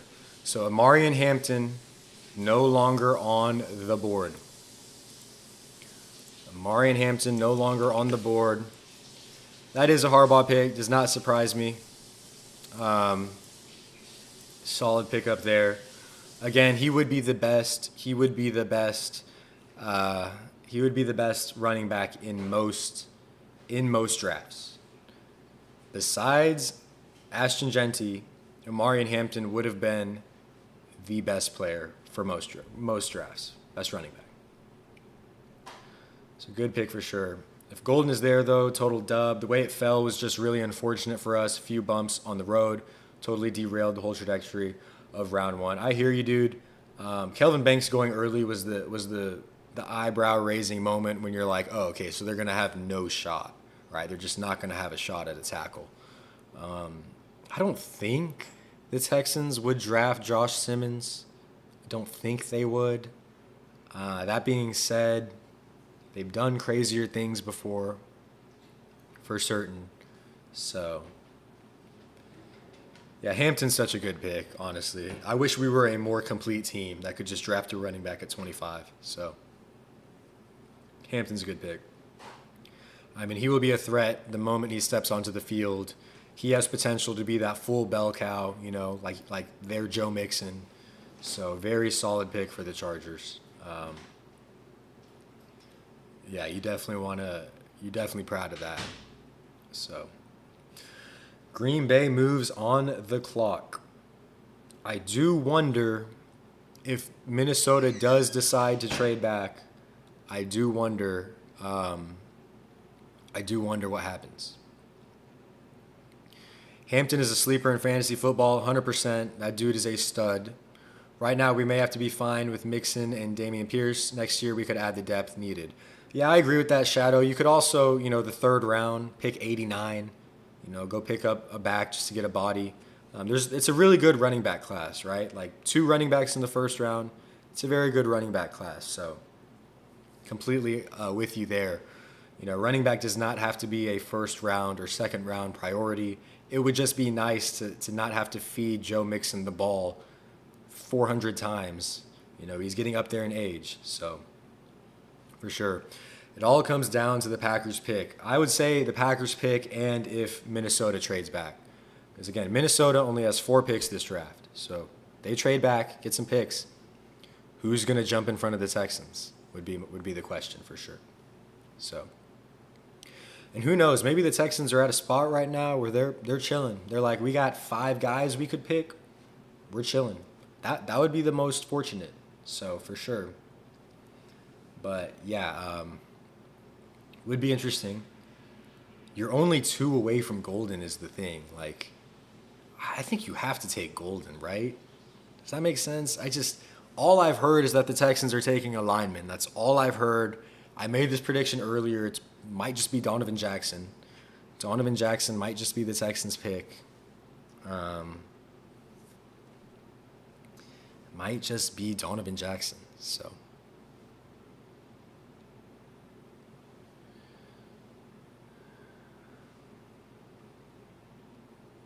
Packers, what are they going to do? They're taking their time with this one. To be expected, honestly, at this point. Golden's intriguing. Again, a lot of people that are fringe, you know, day 1, maybe day 2 round picks that I don't have on my board. So, you know, there's that. I also don't have much defense on the board, obviously. But, yeah, Mike Green, still a name. Will Johnson, still a name that's out there. There's a lot of options for Green Bay. Maybe they're trying to field a trade, maybe not. Guess we'll see. I mean, a lot of teams passed on Josh Simmons, so maybe the injury is real. You know, I'm not saying it's not, but like, you know, there might be real cause for it. So, real cause for not biting. We need to be attentive to the bare bones. Then we can add some fat to the bones. Agree. Order we address the needs as current to me as long as 100%. Yeah, I think that needs to be the message. I don't care what order things happen in, as long as we fill the holes, because there are some gaping holes with the Texans. Pause. But we need to do things in the right order. Yes, I agree. Have to say Golden if he is there. Maybe Packers will to trade with the Texans. Maybe. I could see the Texans doing that just to get ahead of Minnesota, because Minnesota could do anything. So I could see that. Starks has not been taken yet. There was a universe where I would have taken Starks in the first round, but again, you have C.J. Gardner-Johnson. You're chilling on defense. You really are. Like, you can't really name a spot where the defense is weak. I mean, you could throw away the D tackle spot. You could throw in maybe like deep linebacker depth, backup corner, but I mean, comparatively, like, you have a top defense in the league, and we saw that. You know, last playoffs, right?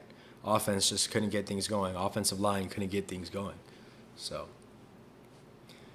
and I'm always in the win now mindset, especially if you're about to have to pay your quarterback and you're about to have to pay your franchise edge rusher. So, wow, Packers are taking forever. Packers really chalking it up. Maybe there's a trade. There's only been 1 trade so far, which is kind of insane. Only 1 trade so far.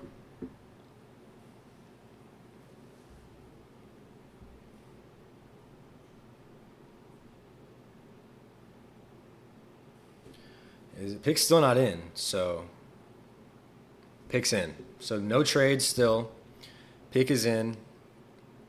Only thing could be D tackle, but it's not glaring. Just kind of if you're looking for sure shadow. And what I was saying earlier is D'Amico Ryans can find good D tackles, man. I mean, look at Tommy Togiai. Bro is on the practice squad. Got significant reps in playoff games. So you can find guys. Not saying you want him to be your starter, but you can find guys. I can't find a left guard off the street. I mean, you really can't. So, but it is what it is. Trades. And the last time that we had that few was back in 1971. So apparently it's been, 1971 since we've only had one trade at pick 23. It's shocking. This draft, like I said, I mean, even the teams were picking in like 2 minutes. Like the teams just knew where they were going. This was a very kind of like, I feel like someone's mock was definitely right. Like everything went kind of according to plan. I guess you could call the Shador slide the one interesting thing. I thought that was for sure going to happen, so not counting that. But everyone's going about where they're supposed to go. So good stuff there. Okay, are they ever going to announce this pick? I'm sick of watching Packers fans. So let's make this pick. Let's figure out what we're doing here.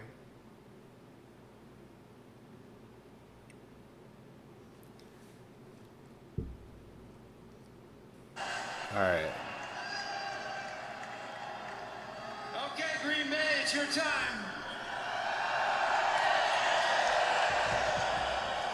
To make this historic pick, please give it up for first team All-Pro, Pro Bowler, two-time Super Bowl champion, and Packers President and CEO, Mark Murphy. Good stuff, Mark. Thank you, Roger. How about this atmosphere? Isn't it unbelievable? Roger, thank you and the NFL for bringing the draft here to Green Bay for the best draft in the history of the NFL. Right here. Let's go. Come On on. behalf of the Packers, Packer fans here in Green Bay, Wisconsin, and everywhere, because our fans are everywhere, it is my pleasure to welcome you all to the NFL Draft at Lambeau Field. All right. It is our honor and privilege to host this wonderful event in our community, Oh my God. particularly since we are the only community-owned team in the NFL. All this for what? For who? Just out of curiosity, how many of you are owners? Yes. All right, dude. Let me just get the pick. That's all I need from you. Appreciate you guys are hosting. That's awesome, but what are we We doing? also want to celebrate the special connection we have with our fans that dates back to the early days of professional football. With the 23rd pick in the 2025 NFL Draft, the 13-time world champion Green Bay Packers, for the first time since 2002, draft a wide receiver, Matthew Golden. Oh!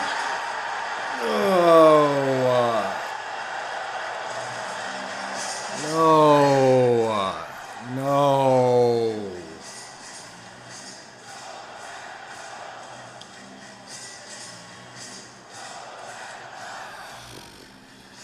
God. That goofy ass intro just for that, bro. Long ass intro just for you to steal Matthew Golden. Now I'm depressed. Why was he so extra? Like, why do you have to say it's a receiver? Like, just tell me who it is. Like, I promise you, you're not paid to do that, dude. You're not paid to give us the introductions. Appreciate it, thanks. Like, come on, what are we doing? Brutal. There goes Matthew Golden. That X hurts to see as well. Brutal. Not gonna lie, it's brutal.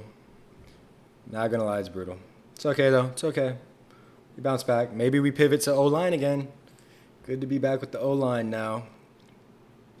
Good to be back with the O-line. Golden is gone. Damn it. Crying, throwing up. Siobhan Ravel. That is a greedy pick. Agreed. Let's trade out of the first round, please. I'm with you on that. Minnesota already picked, so they're not trading back. Minnesota already picked, so they're not trading back.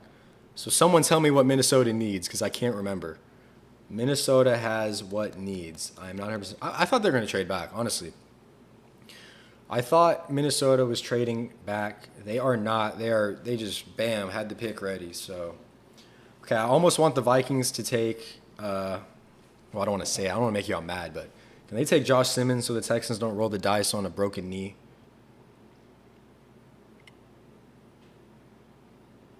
Damn, I wanted Golden in Houston, dude. I'm not gonna lie, I wanted Golden in Houston. Yeah, I wanted Golden in Houston. Mecca would have been nice as well. I wonder what the Texans are thinking. Like, I would pay so much money to be in that Texans draft room right now. Like, all the tackles are gone. All the receivers are gone. You can't even flirt with the running back idea. Like, are you going to reach a little bit on an offensive lineman? Probably. Is it probably going to be Donovan Jackson like I've been saying for this whole freaking video? Probably. But It's a blessing. Green Bay on 3. Hey, let me get a Green Bay on 3. 1, 2, 3. he's hyping up the crowd and shit. He just got on the mic. What? Hey, Matt, you're not there yet, Matthew. No, sir. You just got on the mic and started talking, bro. Yeah, at least he's lit. I mean, I can't hate, you know. I can't hate. He finally got it. That's a diva. That's the beginnings of a diva. The beginnings of a diva right there. But yeah, that's a great pick. I'm coping. I'm sorry. I'm coping. I'm be real. I'm coping. That's a good pick. It's a good pick. As soon as I saw that the Vikings weren't trading back, I was like, this is or that Green Bay was taking forever. Yeah, that's brutal. And Vikings aren't trading back, so that hurt. That hurt. That was the most brutal. First most brutal was what I just witnessed in Matthew Golden. Second most brutal was Tyler Warren going to the Colts. Third most brutal was Kelvin Banks Jr. going immediately. And that was only the third because it happened so quick. I was like, oh, he's gone. Like Matthew Golden, I've been waiting for that dude for like so many picks now, and bam, snap your fingers, whew, gone. Gone. So I seriously doubt that the Texans pick is on this board unless it's Donovan Jackson, which means it's going to get interesting. A trade back would be preferred. Call up the Chiefs, call up the Eagles, call those teams up, call up the Commanders. Hey man, how's it going? How's the squad? Looking great. Love the program. Great run last year. Call them up. Trade back. We are in prime trade back territory right now, in my opinion, my humble opinion. I don't want them to reach and take a offensive lineman, man. I really don't want that to happen. Like, I really don't want them to reach and take an offensive lineman. It feels like that's what's going to happen. And we can't really blame them for like trading up because maybe no one was having it. You know, it takes two to tango. So it is just very interesting situation right now.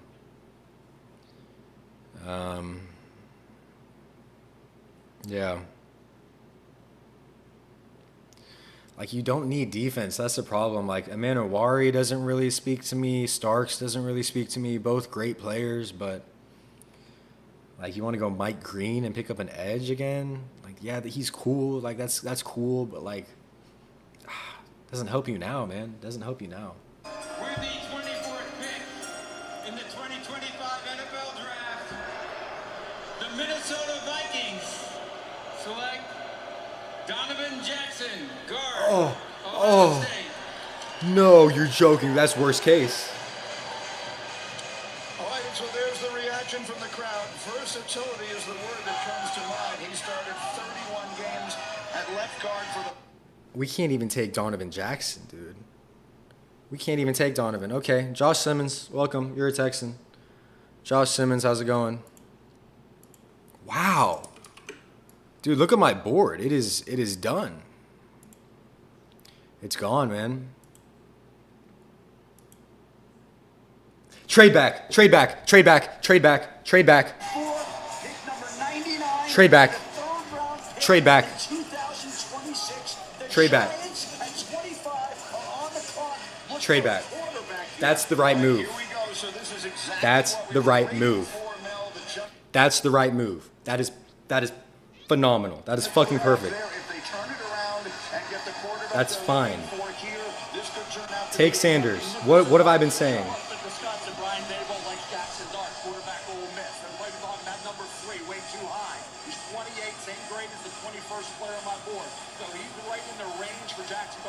What's the compensation?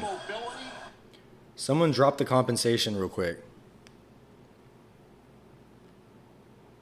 Someone drop the compensation. What do we get?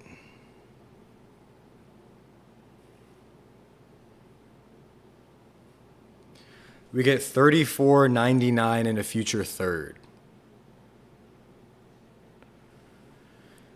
I mean, that's what we wanted. That's kind of what we wanted, right? $34.99 in a future third. If you're just joining, the Houston Texans have traded out of the first round. They have traded out of the first round with the Giants. The Houston Texans will receive pick $34.99 and a future third. So it's the right move. It's the right move, but that kind of sucks. I'm not gonna lie, it kind of sucks.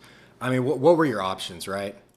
You're gonna take, your options were to take Josh Simmons on a broken knee, Diva Luther Burden, or Josh Connerly, right? I didn't love the idea of taking a, like you want to reach for Jaden Higgins? Probably not. I guess it was the right move. It was the right move. I want to see who the Giants pick. It's probably Shador, right? Or is it Dart? Dart looked a little happy. Dart looked a little happy.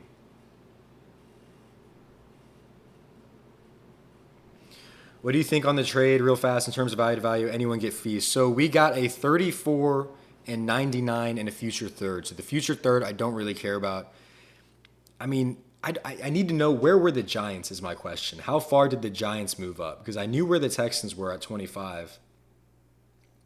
I don't know where the Giants were. They were, what, top of the second round, right? I'm not 100% sure.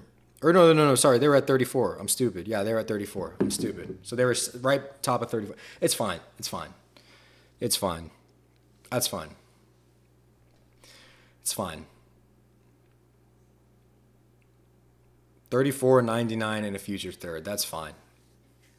That's fine. It's a little anticlimactic, I'm not going to lie, but I mean, look at the board, right? Like, is what it is. 34.99 in a future third. Day 2 is going to be crazy. Day 2 is going to be crazy. I think it's the right move because you really stack up on bodies. Probably the right move. What position will you be looking at for 34 now? I mean, shit, not much has changed. It would be offensive line or wide receiver still. Your needs haven't really changed. You're just looking for them in the second round now. So you've got pick 34, 58, 89. No. 34, 58, 79, 89, and 99. So, I mean, that's pretty, you've got a lot of picks, right? You've got 4 second, I don't know. I can't do math right now. Let me see. Because you had 58, 79, 89. So yeah, you have 34, 58, 79, 89, 99. So your first turns into a second, and you get a third and a future third. That's pretty much what happened.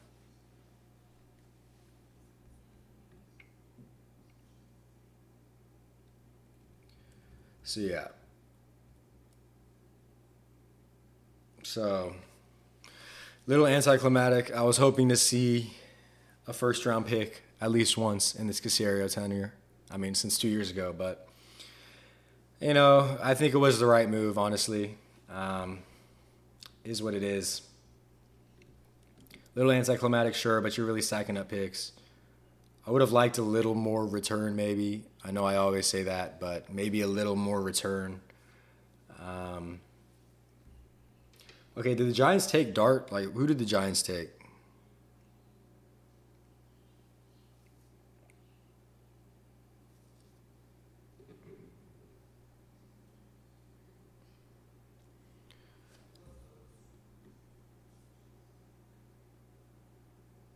Yeah, exactly. Thank you, Paul. 2 seconds and 2/3 tomorrow.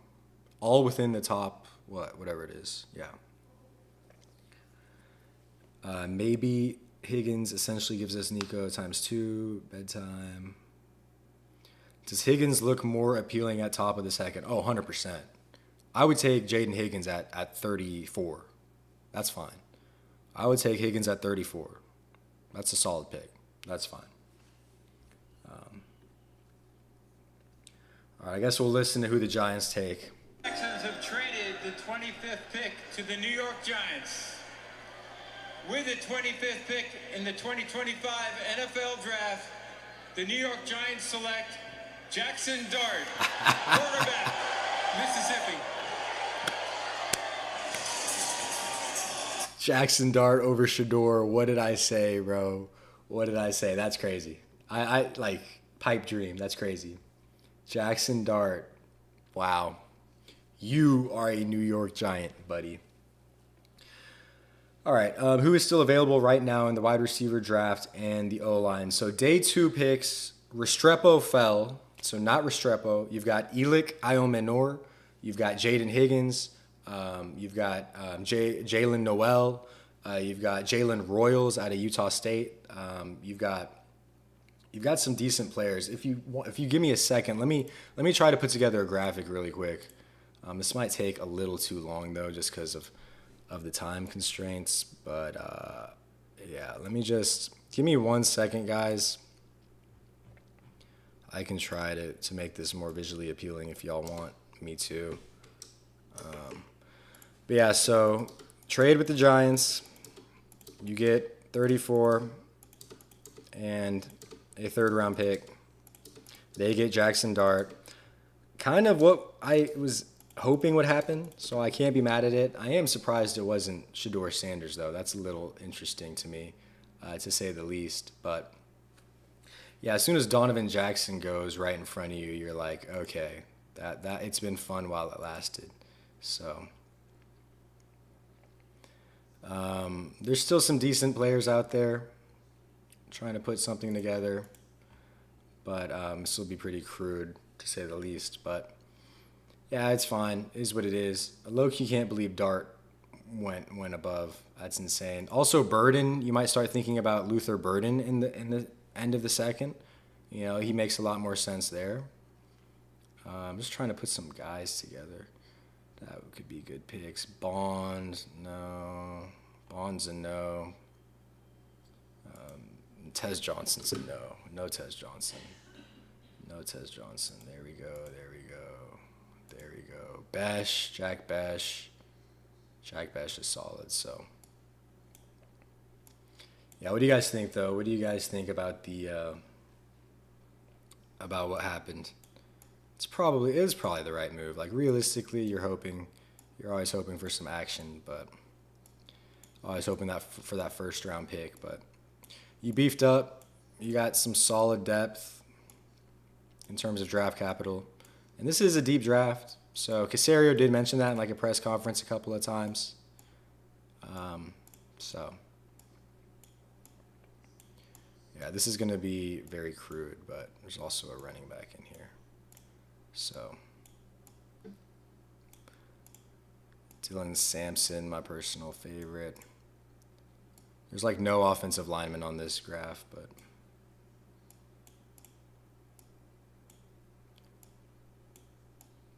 so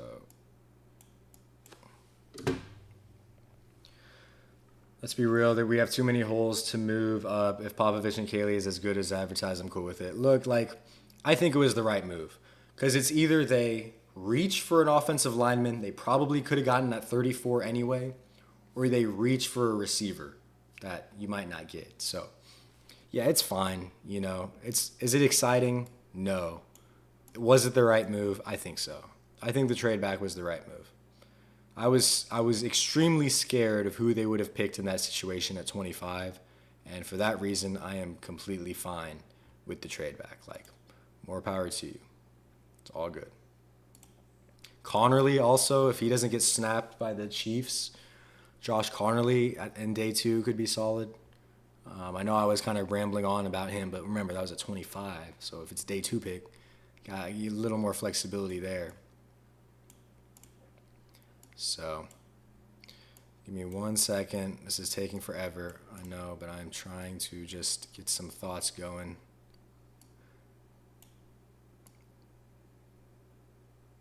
Trying to get the ideas moving.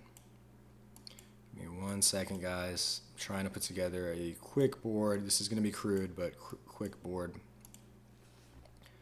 Okay, give me 1 second. So let's switch to this, and let's go to this. So, okay, this is really quickly, really crudely put together, but ignore the colors. I had to make this in 2 minutes. But Jack Besh, really good receiver. From TCU, solid player, really high floor, 2nd round pick. Elik Ayamanor, out of Stanford, really solid player, 2nd round pick. Jaden Higgins, I like a lot, to the 3rd from the top, really great. Luther Burden, you guys obviously know who Luther Burden is. He's solid, probably a 2nd rounder. Connerly, probably a 2nd rounder. There's Ayamanor again. I don't know why I have him twice. But let's talk about Ratledge is probably a 3rd rounder. And then Royals out of Utah State, I was talking about 2nd, 3rd. Ursere, probably a 2nd rounder. Why am I forgetting his name? It's Trey, right? Trey something. Harris, I think. The prototypical X-receiver from Ole Miss. He's solid. Sabayena, a tackle who could move to guard. Don't know why I have Besh again. Dylan Sampson, running back. Judkins, and Henderson. So I'm just put together a little something there in terms of who realistically makes sense in that 2nd and 3rd day. But that's kind of what the board would look like. I guess I'll have to redo that and make that look prettier tomorrow. But yeah, it was solid. So good pick. Who am I missing here? Did Norman Lott go, or what's his name? Did Norman Lott go? I'm not 100% sure if Norman Lott went. Potentially. Let's look this up real quick.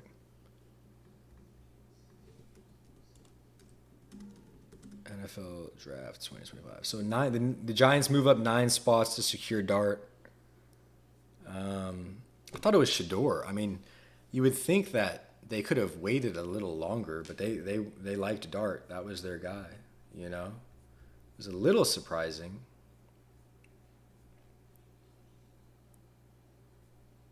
A little bit surprising, to say the least. Dart going ahead, and then James Pierce Jr., the edge from Tennessee. That's right. What am I thinking? Thinking of the other guy. I guess we'll ride this out to see who the Texans no longer have on the board, see how many of these guys remain. So I guess I should change this really quickly to who's left. That's really what we're going to do. We're going to ride this out. We're going to see who's left for tomorrow. Pretty much all we can do right now.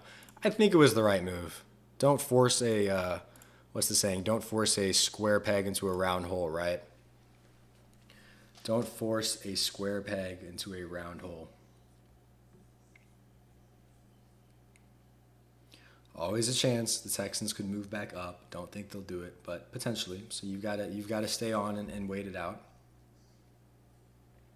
The Texans have a lot of capital to move back in to the first round. Not saying they're going to do it, not saying they should do it, but if they found some guy at pick 32 with the Eagles or whatever, and the Eagles are, don't have anybody, you could always go back in. So Always run that.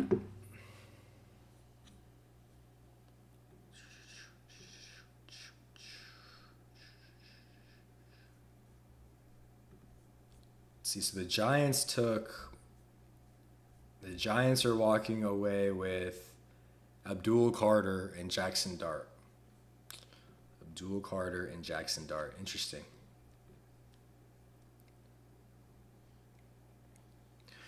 Yeah, Kyle Williams, a good name as well, from Washington, I believe. Yes, if I'm getting that right.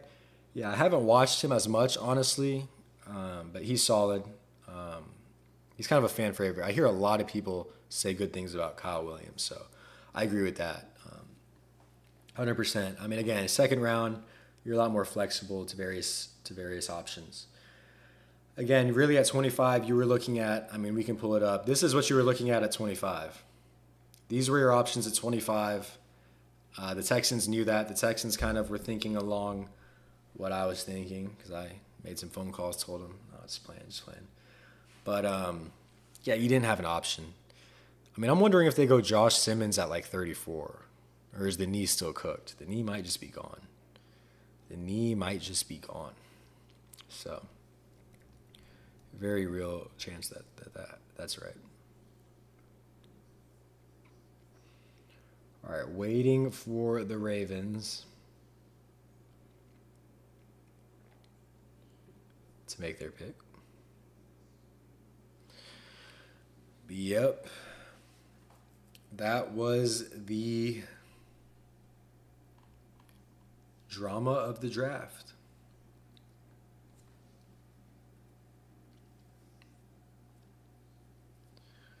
Let's see. You could find some solid players. I mean, you've got 4 picks in rounds 2 and 3, so that's nice. That's solid. I don't think it made sense. You could tell they really wanted to trade back. They just wanted to trade out. I wonder if no one in the first round was really giving them anything, or if they were just like, yeah, we're good, we're out. So I don't know. It is kind of interesting how lately we've traded out of the first. I almost feel like at some point you need to have a first round pick. Maybe that's just the fan in me, but I don't know. Usually the good players are at the first.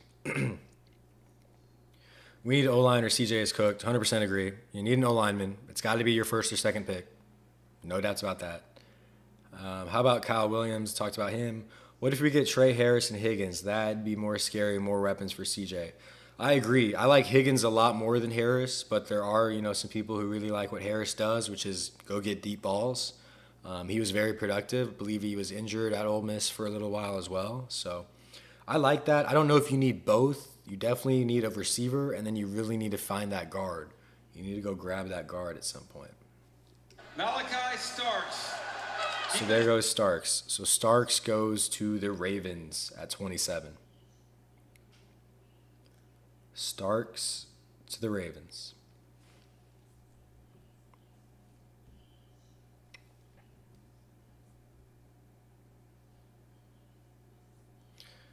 So yeah, that is the Ravens pick. Guys, don't forget to like and subscribe if you're in the chat. I really appreciate that. If you're already subscribed, shout out to you.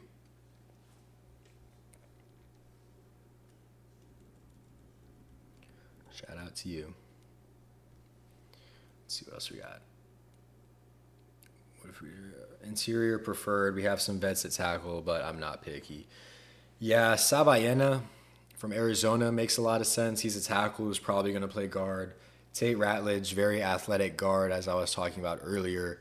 Connor Lee Jr. from Oregon, really a true tackle, but needs some time to develop. Don't really see him being a guard. Same with Ariante Ursary.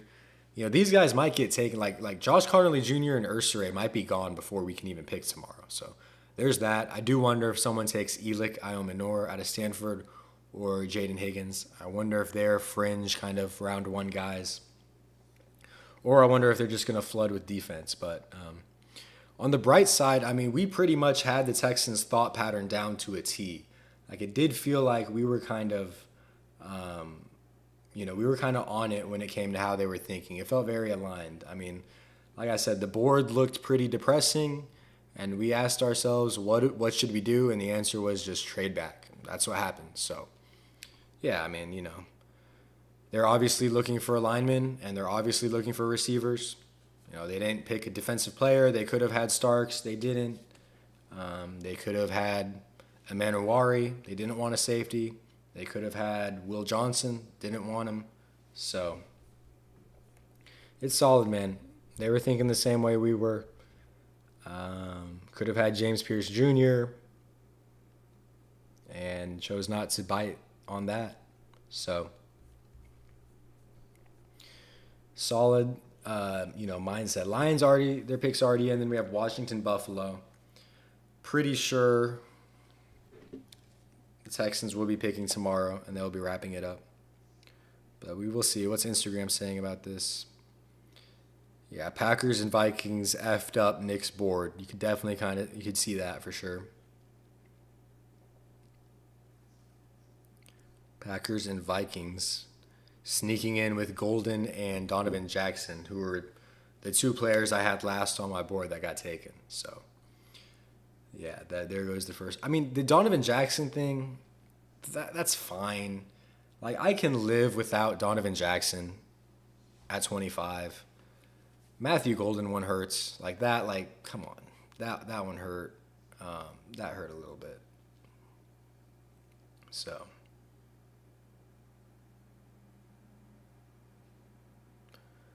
Detroit's pick.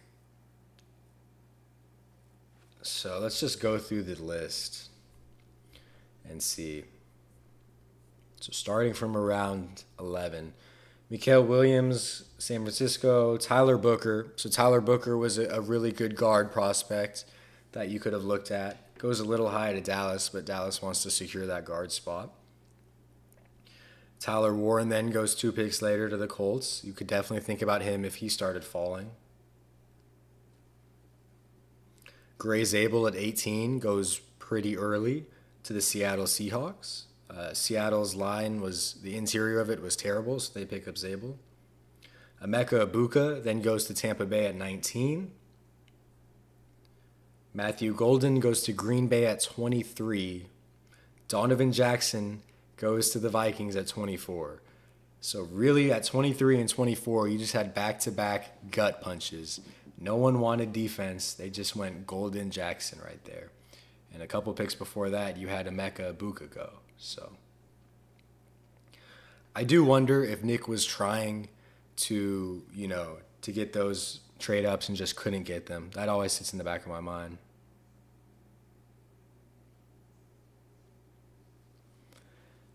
Such good leadership that has common sense, like some other teams like the Cowboys. Facts. I'm depressing right now. That's funny. 08. We need Tate Ratledge. Yeah, Tate Ratledge would be a solid pick. I fear that the Texans are going to, because we need an offensive lineman, and that's very clear. Like 100%, every team on the planet knows that we need an offensive lineman. And so I'm wondering if the Texans are going to try to reach for a guy or how it's going to look. But the good news is we pick very early at 34 tomorrow. So second up tomorrow, which is good. There's a lot of players you could take at 34, in my opinion. There's a big bunch of players you could take at 34. So it'll just be up to Caserio. You've seen my board right there. This is very tentative. I just put this together for day 2. So could be it. Let's react to the Lions real quick. With the 28th pick in the 2025 NFL Draft, the Detroit Lions select Tyleik Williams, defensive tackle, Ohio State. Tyleik Williams. All right, so not an edge, a dominant. Tyleik Williams from Ohio State to the Lions. Doesn't really affect you if you're the Texans, honestly. It does not affect you. All right, let's get to some of these chats really quick. What do you think about Jared Wilson? We could use a good center. Haven't gotten to him, honestly. You've got Juice Scruggs. You've got Jarrett Patterson. So we could use a good center, but I'm telling you, we really need a guard. You have Titus, and you have Titus, and you've got Ed Ingram and Lincoln Tomlinson, who are not amazing. We have 34 and 39. No, we have 34 and 99, J Perp.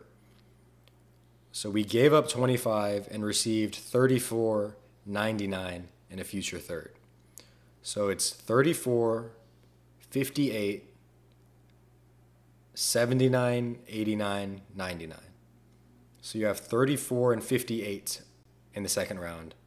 And then you have 79, 89 in the third. Or I guess 99's not in the third, but I can't do math right now. It's really late, but you get what I mean. So 99 right in the fourth.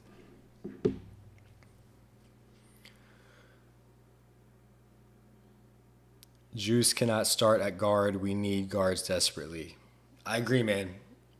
Totally agree. And it's a little unfortunate. I mean, there's two ways to look at it. There's a lot of guard depth in day two. There's a lot of guard depth in day two. That's just what it is. Just the dreams of having a Kelvin Banks be your future tackle, or a Tyler Booker if that was your guy, or a Donovan Jackson who can play guard and tackle, you know. Those hopes aren't necessarily there. Washington taking a while to pick. Washington, Buffalo, KC, and then the Eagles. And then we will wrap this up.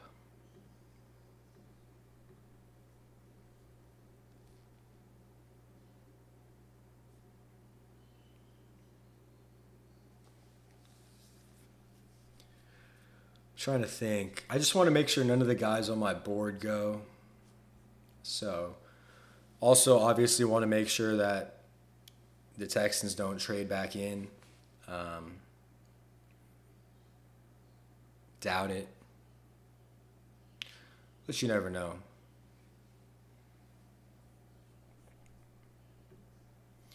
Are you surprised Will is falling? Yeah, I am. I am surprised Will was falling. I mean, I think you could make the argument he was the better corner. Yeah, I think, yeah. Paul says, take Ratledge with our second round pick. F it. Second would be 58. Don't hate it. Again, like, he's on big boards. He's like, I mean, let's just look at PFF just to see. I think he's like 90 something.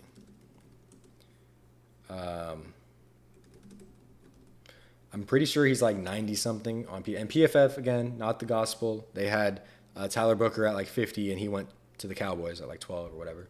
So let's see. Oh, he's 68. Okay, he's 68. So I was wrong. I thought he was 98. So yeah, he's up there. Yeah, you need a guard. They'll probably take a guard, I would assume, with the 34 pick.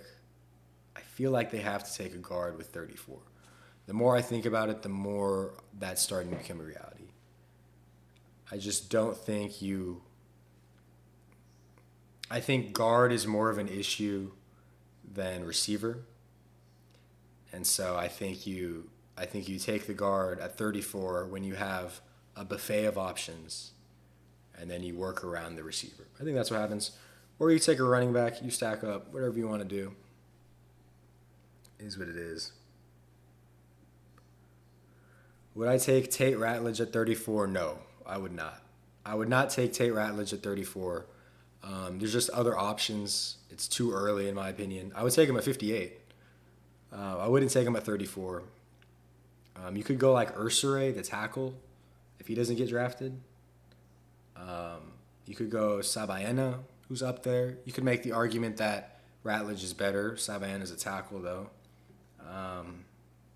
Okay, Washington's in. Just want to make sure that Washington doesn't snipe anyone that could be of interest.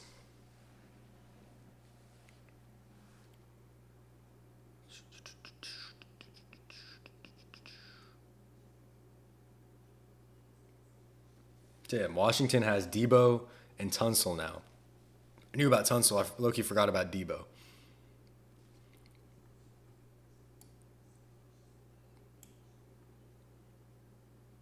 At least we don't have to wait tomorrow, or what does that say? At least we don't have to wait too long tomorrow for, yeah, I mean, we're 34, right? 33 is the first pick, so we pick second tomorrow. Not mad or anything, but damn, unfortunate night. Yeah, I'm almost glad I'm not at a freaking, draft party going crazy, because that's the worst thing. When you're at a draft party, you've been waiting all that time and you trade out. Like, let's be real, that sucks. But it is what it is. Henderson at 34 or Higgins. Yeah, I like Higgins for sure. You want to take Jaden Higgins out of Iowa State? That's chill with me. You go take Higgins. Henderson I like a little less, but that's fine as well. Yeah, let's see how the board unfold. Yeah, I agree. Let's see how the board unwinds. The Washington Commanders select Josh Conerly Jr., tackle, Oregon. I mean, there you go. That's another tackle off the board. So, Conerly goes at 29. There you go. So now we've got to adjust, right? We've got to adjust a little bit. Conerly goes maybe a little early, but that's what I'm talking about. So those picks, like, they affect the Texans. You know what I mean? Now, if you're really set on Conerly and you wanted to get him in the second round, you can't. I was never big on Conerly. I think he needs time. But if you're big on Conerly, he is gone. That is what my board looks like as of now. And really, Burden, I did not think they were going to draft Burden at all. And Josh Simmons' medicals probably didn't clear. So there's that. And there's the board for tomorrow, already starting to knock some people off. Conerly's a solid player. He just needs time. And you have tackles. You don't need to draft a developmental tackle. Now, if it's Kelvin Banks and he could start, okay, you're talking to me. But it really feels like they're going to go guard now. That's what it feels like to me. Buffalo, KC, and then Philly. Buffalo, KC, and then Philly.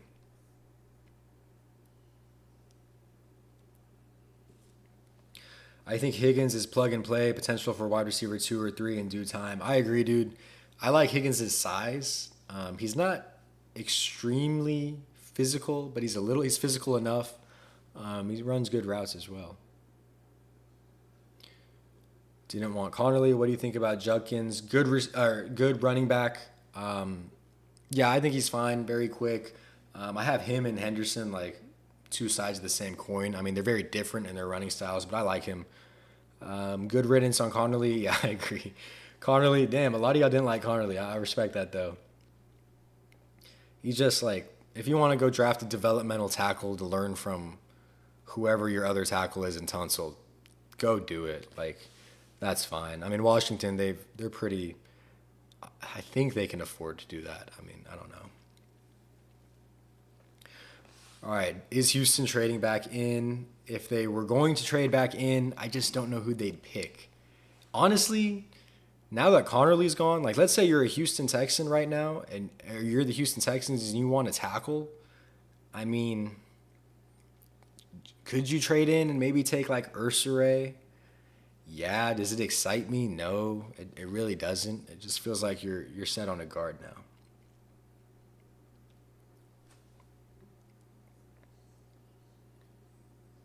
Conerly can learn from Tunsil on how to get penalties. That's funny.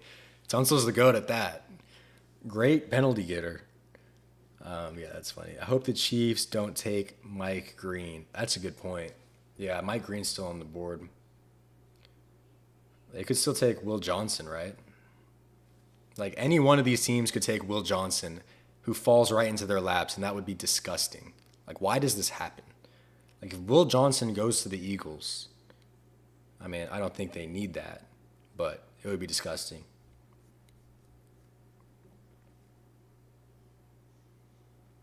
Yeah, Gibbs and Montgomery dynamic. I agree. Thunder and Lightning, hard hitter, Henderson, quick, dynamic, Judkins, for sure.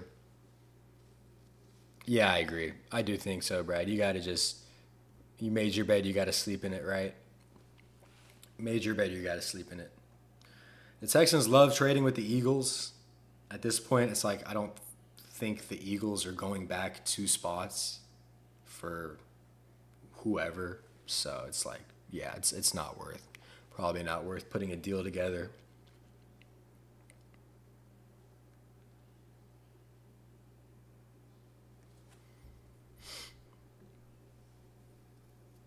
How do I feel about the trade? It was the right move to make. It was the right move to make. Now, you could have argued that we should have moved up and gotten Golden. You could argue we should have moved up and picked up Donovan Jackson. Like, yeah, that would have been nice, but at that position right there, the trade was good. It's a good trade. I mean, you get a what? You get a second and a third for 9 spots. It's fine. Don't think they were in on Connerly anyway. Don't need a safety. So that's fine. It's a good trade. It's a good trade. All right, Bills should be picking any second now.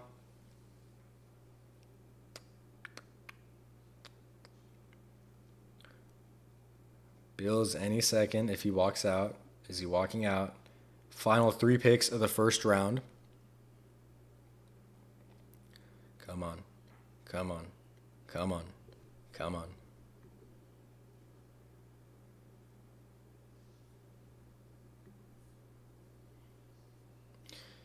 Yeah, looking more like Higgins. Yeah, I mean, either that or they're going to go for a guard. Because I don't know if they can risk not getting a good guard now. Impact as a wish maker for Make-A-Wish. For the second time tonight, we have the opportunity to grant a wish for a deserving young man to announce the first pick for his favorite team. Tommy. Good stuff. Good stuff, Tommy. Tommy is a 16-year-old living with a neuromuscular disorder.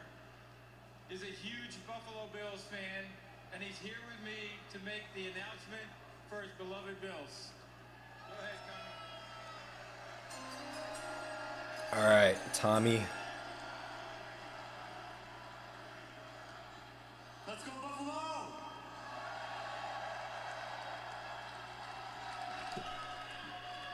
With the 30th pick in the 2025 NFL Draft, the Buffalo Bills select Maxwell Harrison. Let's go!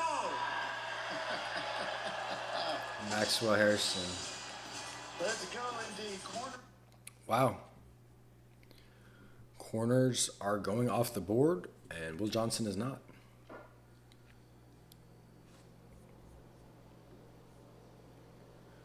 You can't let the guard slip too much, or you end up in Kenyon Green 2.0. Yeah, that's real. Why is every passing? I don't know, Oscar. I have no idea. Maybe some stuff has come up about Will Johnson that I don't know about.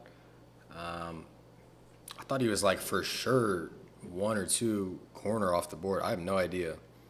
I wonder if the Texans can't help themselves and will just take a backup corner.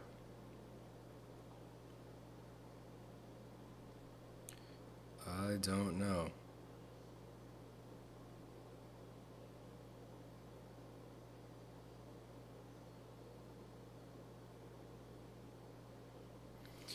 Gladstone gets Hunter. Yeah, it's crazy because all the reports were that the Texans were really trying to trade up in the draft. That was like the reporting. The Texans are checking in with people. They're trying to trade up. They want to trade up. They want to trade up. Didn't happen. Got caught in the awkward part of the first round. Ended up jumping back.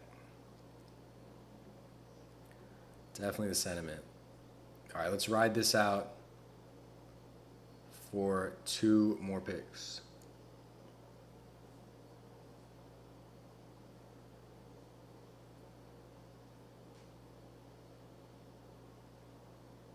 It's a solid pick.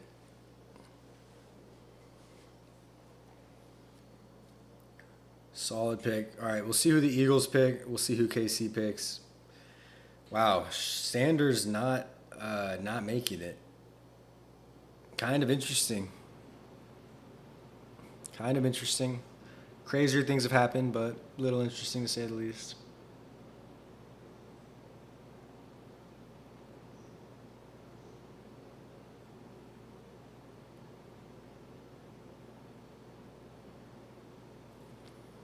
What are the Eagles going to do? That is the big question. Let's put up the board.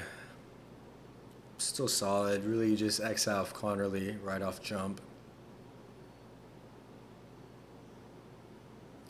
If Luther Burden wasn't such a diva, I mean, you would make the argument that you could take Luther Burden at 34. Like, that's fine. Just doesn't seem like the Texans would do that at all. So.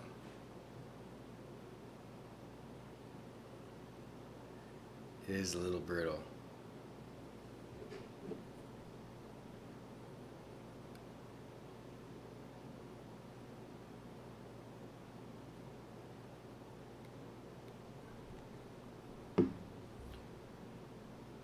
Eagles pick is in.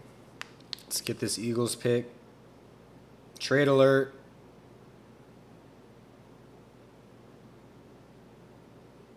No, never mind. Why did it say trade alert? I swear it just said trade alert. That was so weird. No trade alert yet.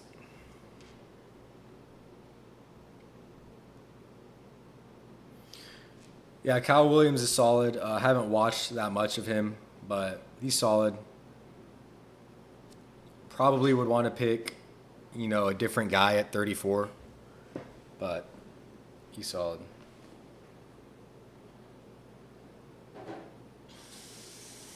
Oh, I'm tripping. Yeah, you're right. KC and Philly switch spots. 100%. So who do the Eagles want? Tripping. It's getting late. Eagles swap with KC. What is I'm gonna be a nerd and just look up what they got for that.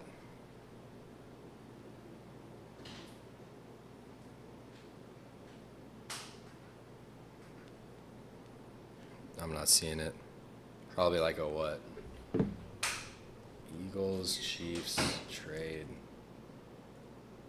draft, 2025.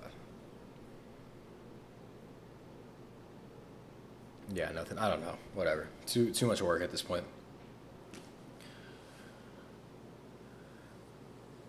Paul thinks Will Johnson. That would be a absurd amount of cornerbacks, but they would be great. Thank you, Oscar. 164. Appreciate that. Yeah, 164.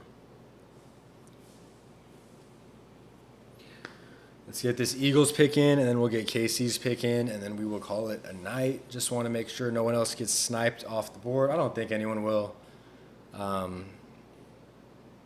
If Higgins gets sniped, I'll probably cry on live on the stream. But other than that, I think we're chilling. So as long as Higgins doesn't get picked, I'm fine. Besh gets picked, I would be sad. Io Minor gets picked, I'd be sad. But I mean, I wouldn't really care if a guard got picked at this point. Just like whatever, we'll figure it out.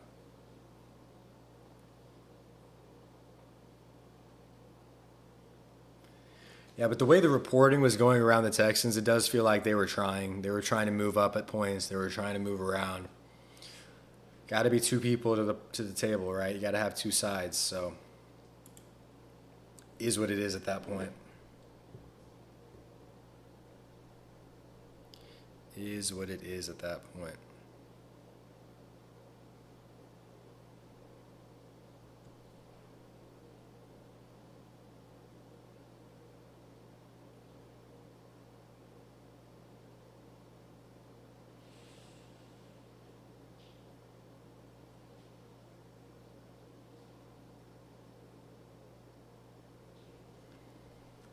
Can we get to the Eagles pick? Come on. Can we get to the Eagles pick?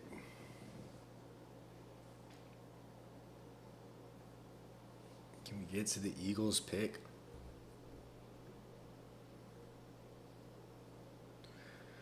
Jaden Higgins or Luther Burden? Yeah, you can make arguments for both. I just think Luther Burden's just undraftable for the Texans at this point. I mean, he's too much of a bonehead. I don't see him. I'd be shocked if the Texans drafted Luther Burden. I'd be lit though. So, if you could get Luther Burden at 34 or 58 or whatever, like, I'd be lit. But I mean, I don't think they'll do it. So I got to go Higgins. Higgins, obviously bigger receiver, surprisingly quick for his length and size. Little physical, could be more physical, but great hands, attacks the ball. And then Burden is just like a juke machine, you know, you use the joystick with on Madden, like that kind of player. So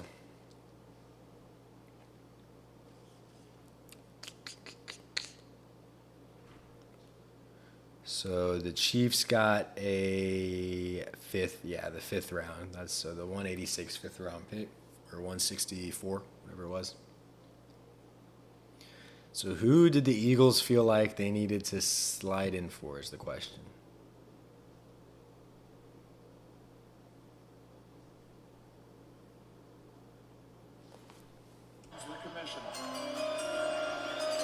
The Kansas City Chiefs have traded the 31st pick to the Philadelphia Eagles.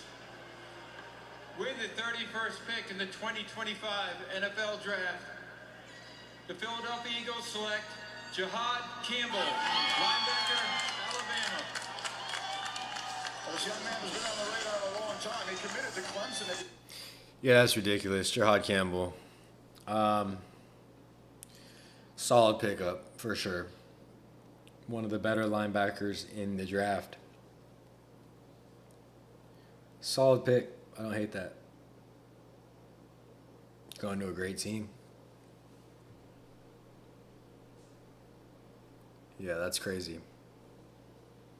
Eagles do this every year. Every year they do this.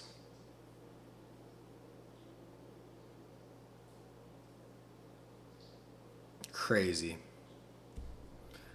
That's so disgustingly disgusting.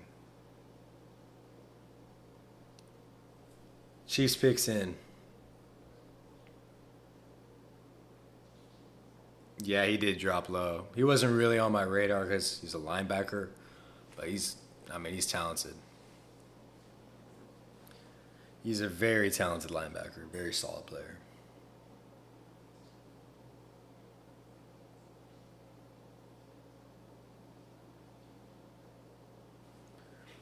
Chiefs are on the clock.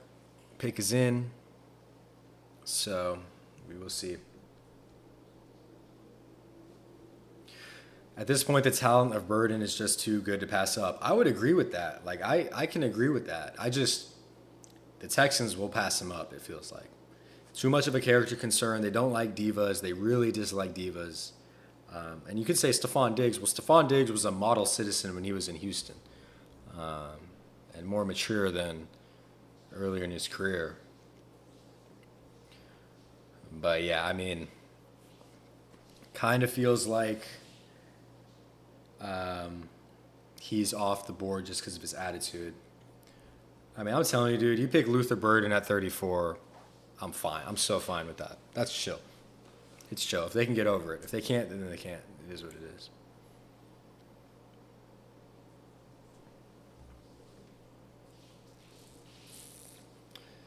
He was supposed to be wide receiver 1 before his final year. Yeah, I agree. The problem is the final year, he only went for, his production dropped off.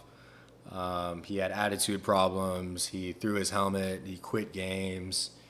He has been documented as being an NIL kid who just wants the money, all that stuff. So, all that stuff comes out. That'll tank your stock, man. That will tank your stock. Casario effed up. I mean, what did you want him to do, I think he tried trading up. That's what my gut's telling me. All the reporting said that. He probably tried trading up. I thought for sure he was picking Donovan Jackson. Donovan Jackson obviously goes right before to the Vikings. So, he tried. Is what it is, though.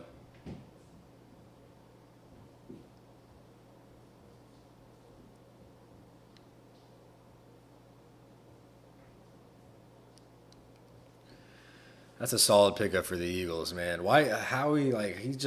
locked in, bro. He's been locked in for years at this point.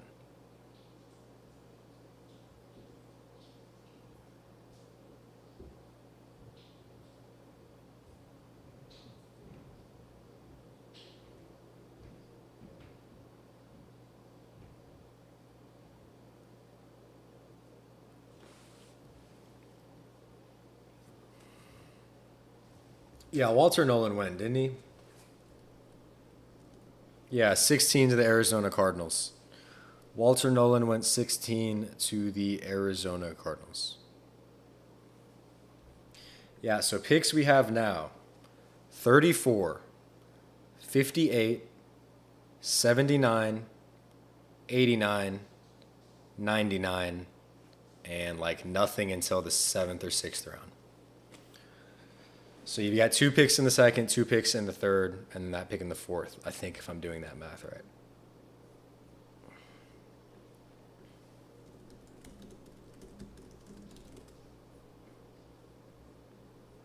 Also, we got a 3rd rounder in like a future year. So Chiefs pick is in. Let's just pound it out real quick, see who they pick. That is kind of my tentative board for day 2. We'll see, though. We'll edit that. This has to be some form of protection for Mahomes. No, I was just going to say, this is being back off of Josh Simmons. When he was healthy, they're saying Josh Simmons on the broadcast. They do need a lineman. I mean, it would be interesting if they just nailed that Josh Simmons nail in the coffin. In Green Bay.